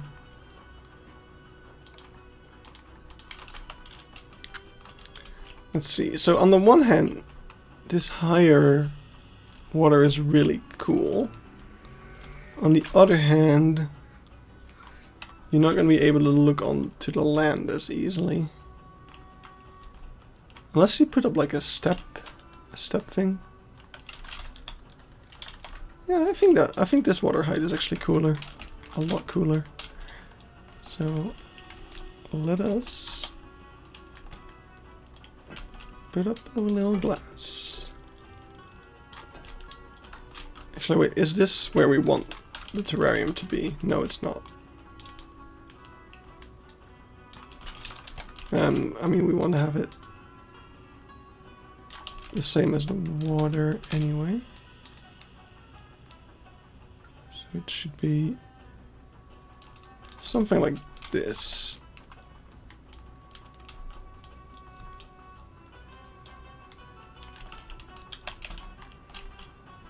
Oh, that actually looks just like the mulch texture, almost. Which will be nice. Alright, so let's put it like this. And we can actually keep it in place. That's fine. We'll just build around that. So I'm guessing that I'm gonna have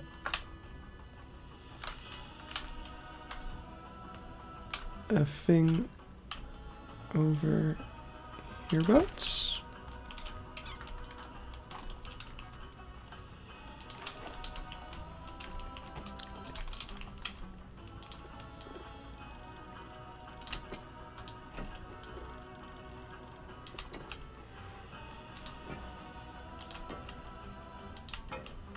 Maybe I should use angle snap for this. Actually, let me... There. 45 or 30 degrees? I think 30. 36. Why does this one have better things? Yes. But this is a little too big. Maybe. I want it to be this, but slightly smaller. How will I do that?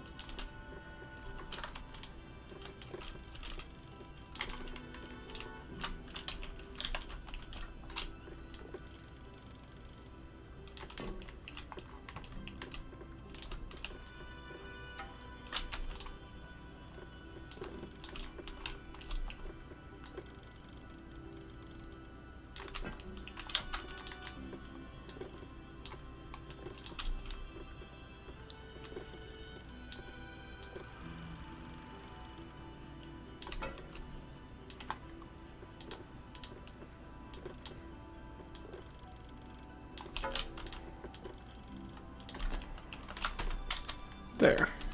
That is what I want. Now I want to straighten out this.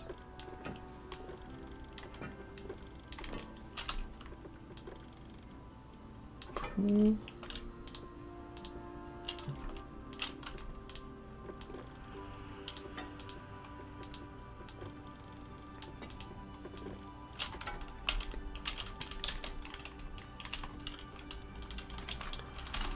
Raise the terrain in the back.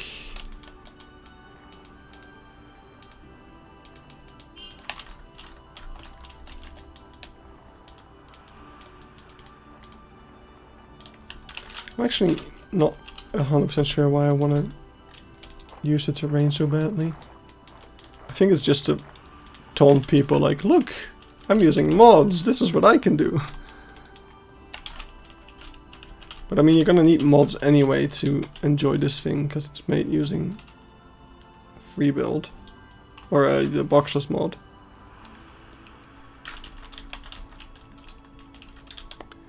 But well.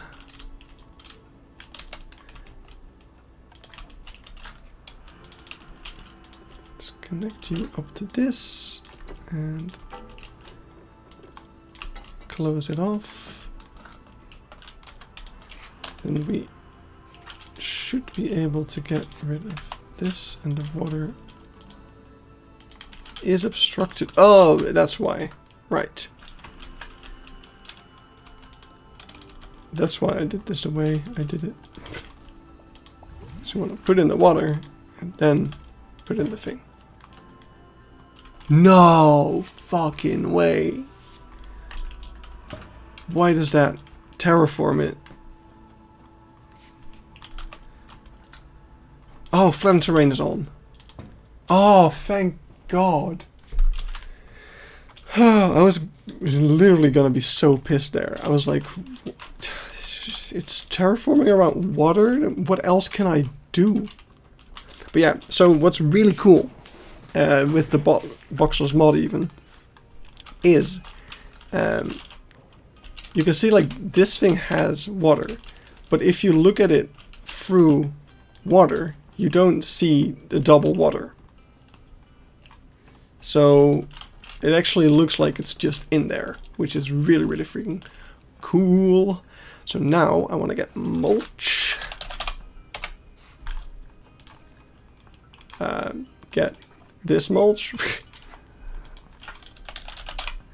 And we're gonna plaster that up against the wall here.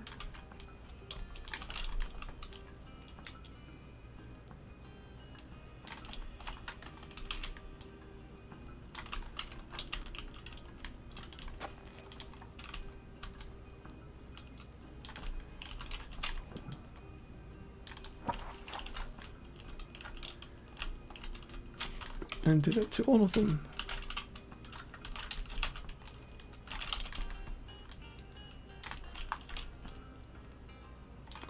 This entire aquarium build is literally just me being like, look at all the cool things you can do. And that's why I'm kind of hesitant on using more mods. Because you could do this really easily using like the terrarium mods, prop mods that Nick made. But I kind of like the challenge. I want to see how far I can get without using those mods. Just for the challenge of it, you know? Because that's kind of the fun of it. Don't tell Nick that, though. He will be sad. Because he's always like, why don't people use my mods? And that's kind of sad.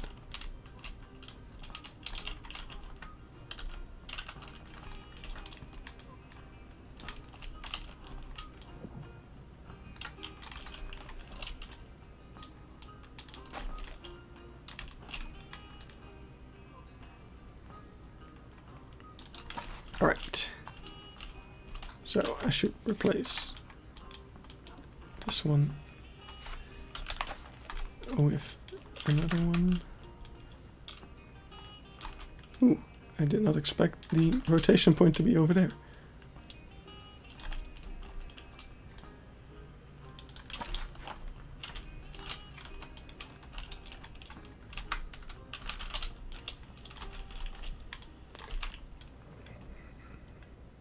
So the reason we're flipping, of course, is because the mulch is perfectly straight on one side, but not on the other. Alright, and that's about as far as I'll go, because this part will be covered anyway. We'll probably not have the glass this low, we'll probably stop it around here and make a little wooden thing or something. Probably use this wood.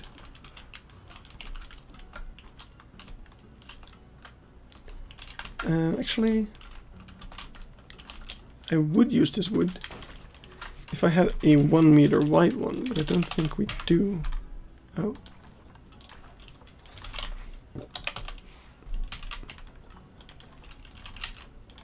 I think this curve is too big/small. Yep. Doesn't curve enough. And yeah, this is the smallest we have of that. We do have... What other wood types do we have? Wood panel. We could use bamboo. That would actually fit the South America thing very well. Oh yeah, this one. This one's actually great.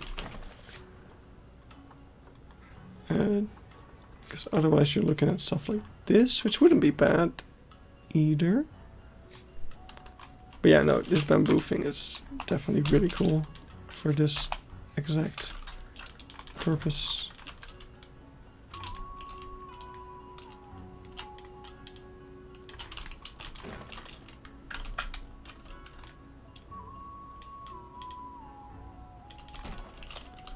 Maybe it's a little too wide.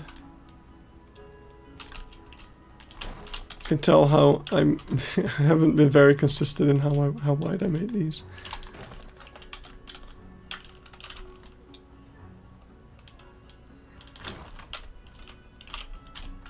But that is pretty cool. I'm not sure if I'm gonna keep that though. It looks a little off somehow. I think wood will be better. So we'll look at that later. Let's first connect this mulch to the actual exhibit.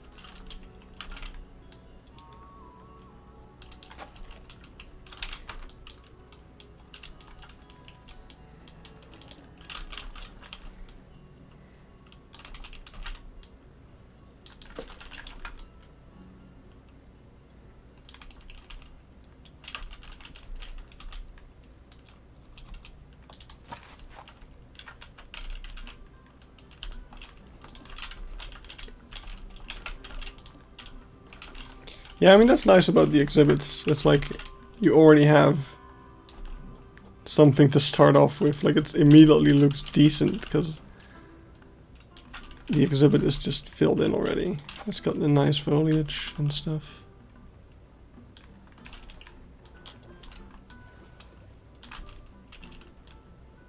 It does have its perks, exhibits.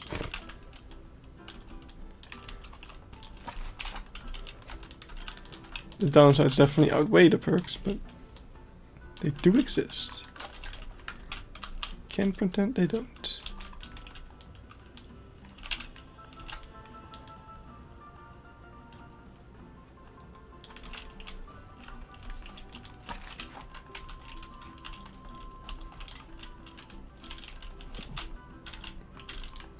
Okay, so clearly these need to be way up here.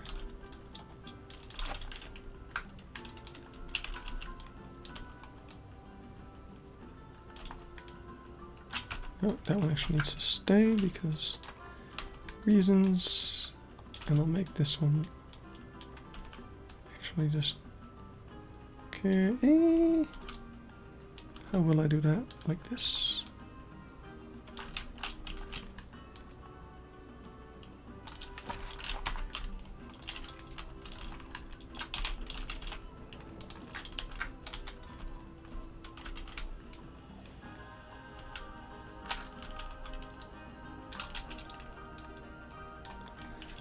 There's something oddly set up on hearing those clicks, the keyboard clicks.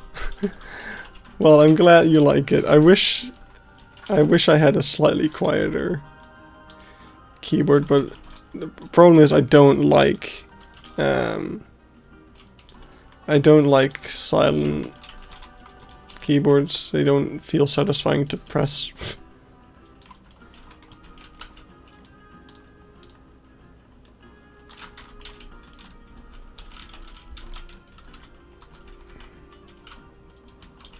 It's just the sound of working. office sound ASMR. This is going to be for a yellow anaconda. Loosely inspired by Rotterdam Zoo, which have a very nice yellow anaconda exhibit thingy. And by loosely inspired, I mean that's where I got the idea to make a yellow anaconda. I feel like I use the term like this inspired me a little too loosely. Just like Bull said earlier, like, is this based on something? Yeah, it's based on this. The education thing I'm making is based on the fact that zoos have education. This yellow anaconda exhibit is based on the fact that yellow anaconda exhibits exist.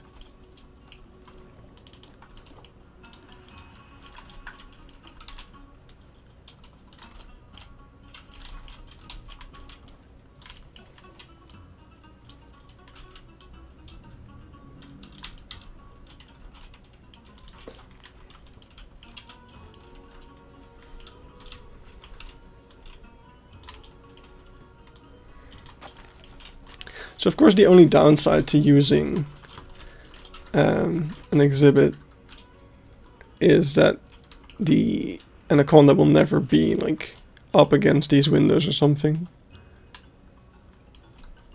Yeah, the enclosure in Platypus is really cool. I'll actually show it real quick if I can find it. It is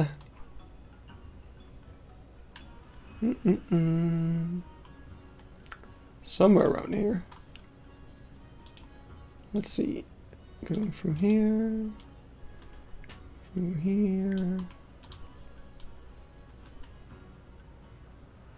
see my lens fogging up.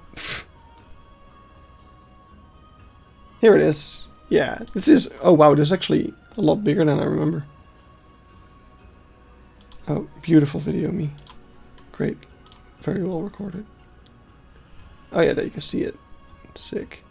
But yeah, it's got this quite big enclosure, and it would actually be really cool. Oh, that I might actually steal that from this exhibit actually, because what they have on the side. Oh, did I not record that?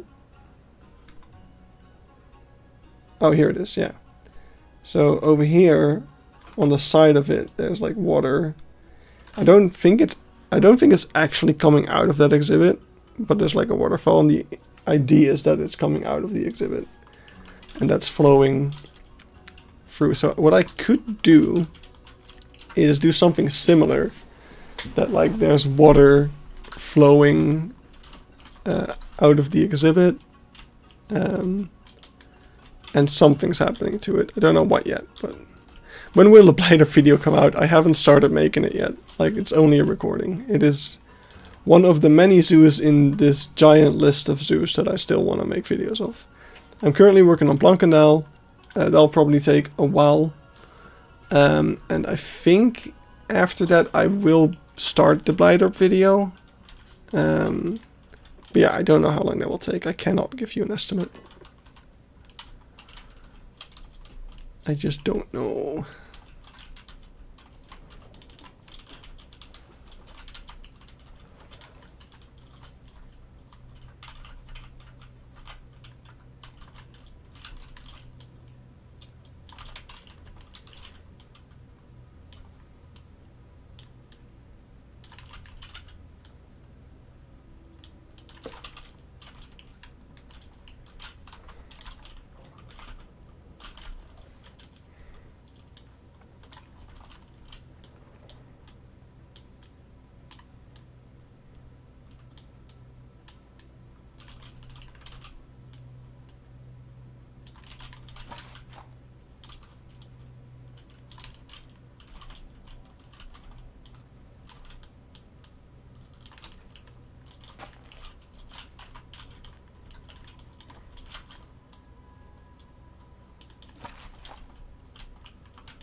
There we go.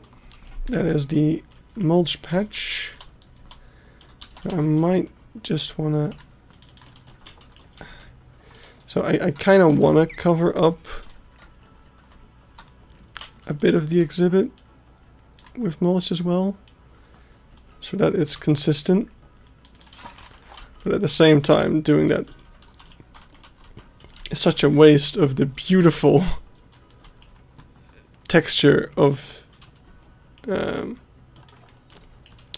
exhibit box. What's this? Is that from the water? Huh, I'm gonna ignore that. Alright. You're excited to hear my reaction of it. I mean, I can give you right now, it's very positive. It's definitely up there with as one of my favorite zoos.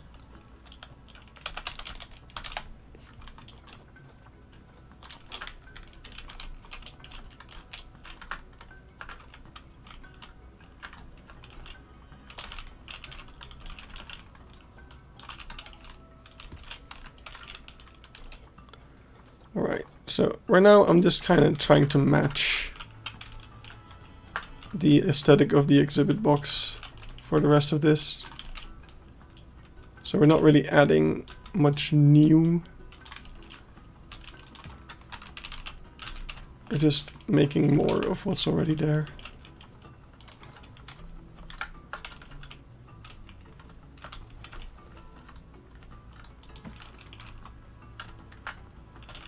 But that's exactly what's gonna bring it all together, you know?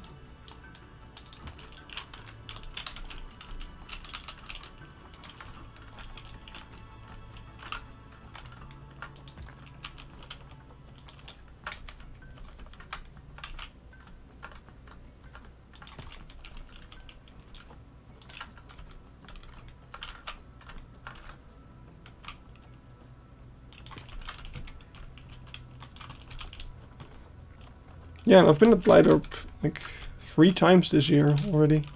Maybe more. I don't remember when the last time I went was, but I think that was last year. The otter exhibit, the one in the Chinese garden?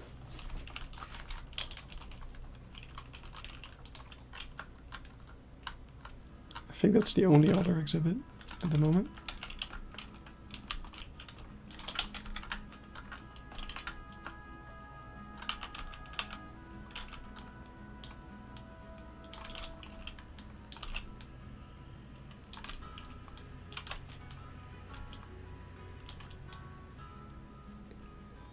Chinese garden is definitely really beautiful though. Were you a zoo nerd before Planet Zoo? I feel like I was a closeted zoo nerd and Planet Zoo pulled me out of the closet. I played a lot of Zoo Tycoon as a kid. And then, like when I had like the annoying teenager phase where I suddenly didn't like anything that I used to like anymore. Like, as a kid, I loved dinosaurs, animals, movies. And then as a teenager, I was just not into any of that anymore. Or at least not as much. Like, I spent years not going to cinemas and missing out on freaking amazing shit that now as an adult I had to go back and be like, why did I never go to How to Train Your Dragon as a kid? Like, literally punching myself.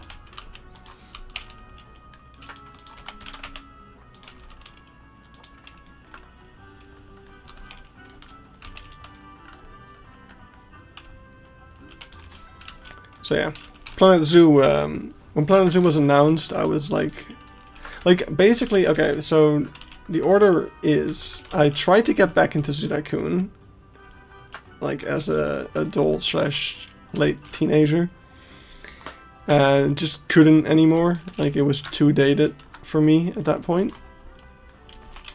So I was at that point starting to hope that we would see a Planet Zoo game. Plus Planet Coaster was already out. I did play it a little bit.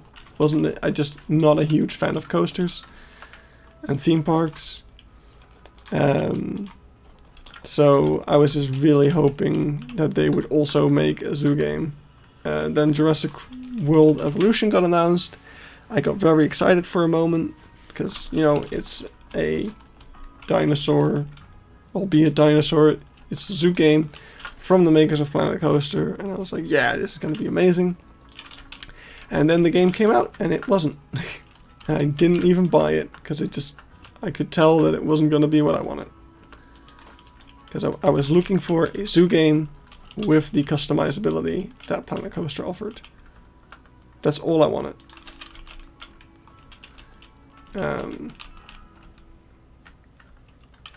So yeah, and then when Planet Zoo finally got announced, I got really excited. I visited some zoos, avifauna, pretty much. Some zoos, one zoo.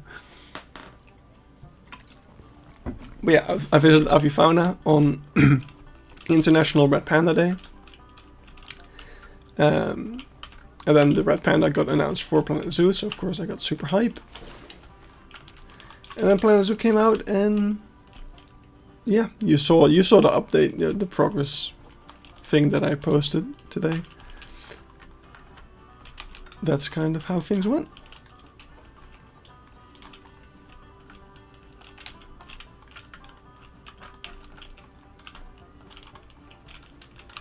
Let's see, can we add some of those customizability things?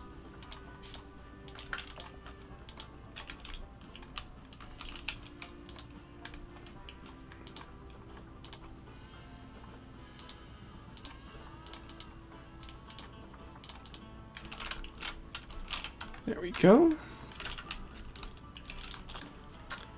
And then, let's see.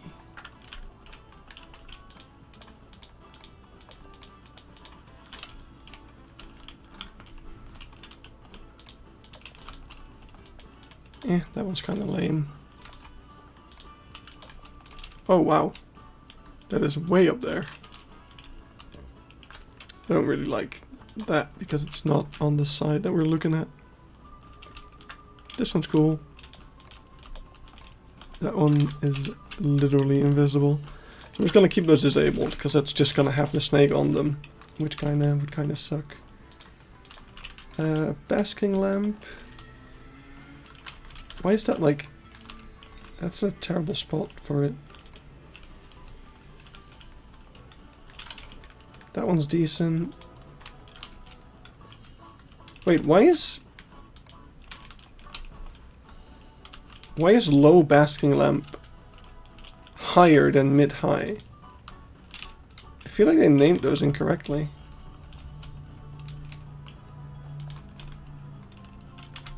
But anyway, I don't want that one because it's like that's a little too obvious.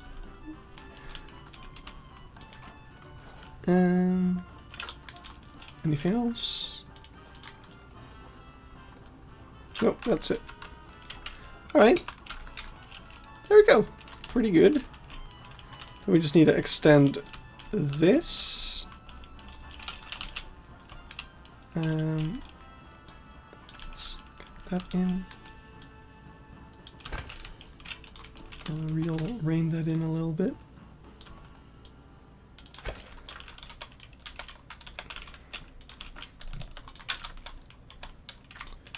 And get it to the proper height.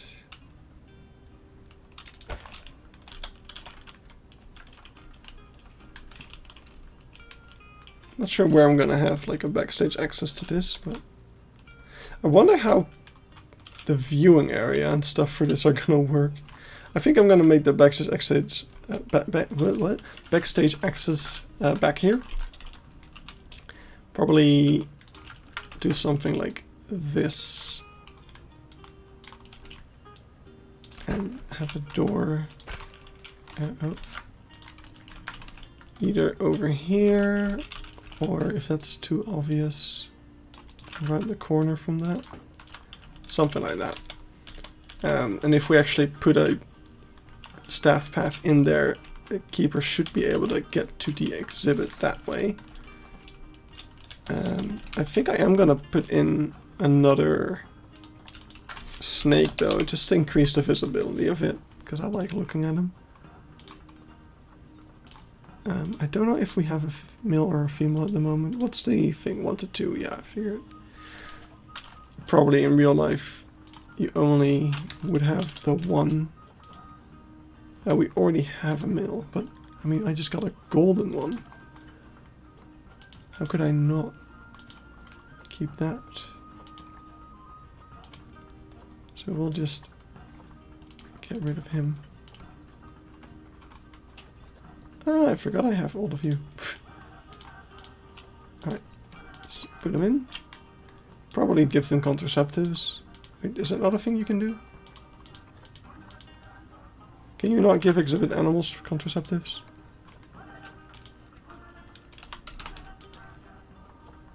You can. Okay. Yellow. And let's do all of the other ones as well.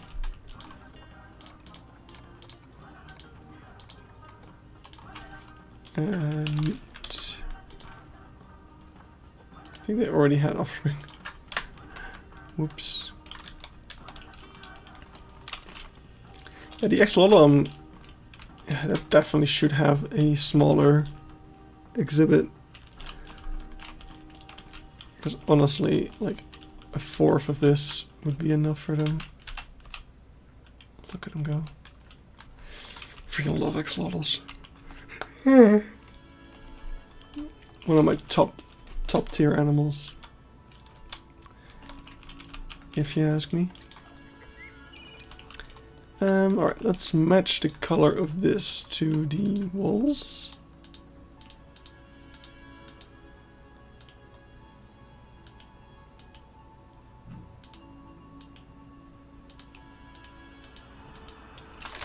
And I think I'm gonna kind of start wrapping this up a little bit, and I will leave you guys at that. Let's see, these things, do they match the tropical rocks? Or do they match... Maybe I should actually finish typing that. Yeah, it does match pretty well. So we need to somehow continue on the pattern. You're going. Have a nice evening. Hello and all. Welcome. We're just kind of slowly, I was just saying, I'm gonna start wrapping things up a little bit because I can tell my voice is starting to hurt a little bit, which I always have after I stream for a long time. It's actually, it's taken a while for it to start hurting, which is good.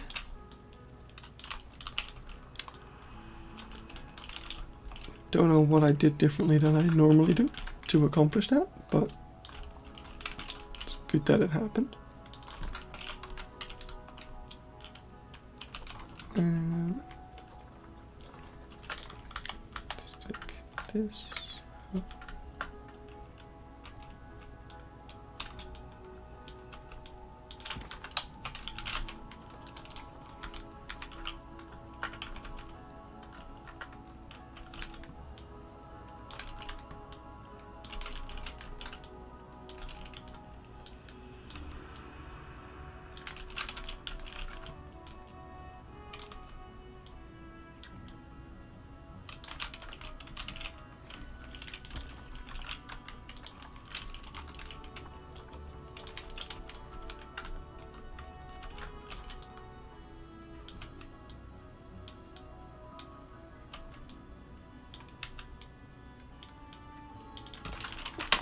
I bought some baking supplies today because I want to make cookies, but I really don't think it's a good idea to do any baking if it's gonna be 38 degrees tomorrow. You're gonna go now, have a nice evening, and Romano is also leaving. I think that's a good point to start wrapping things up then, if everyone's gonna be going anyway. I'm gonna continue working on this, but just not on stream.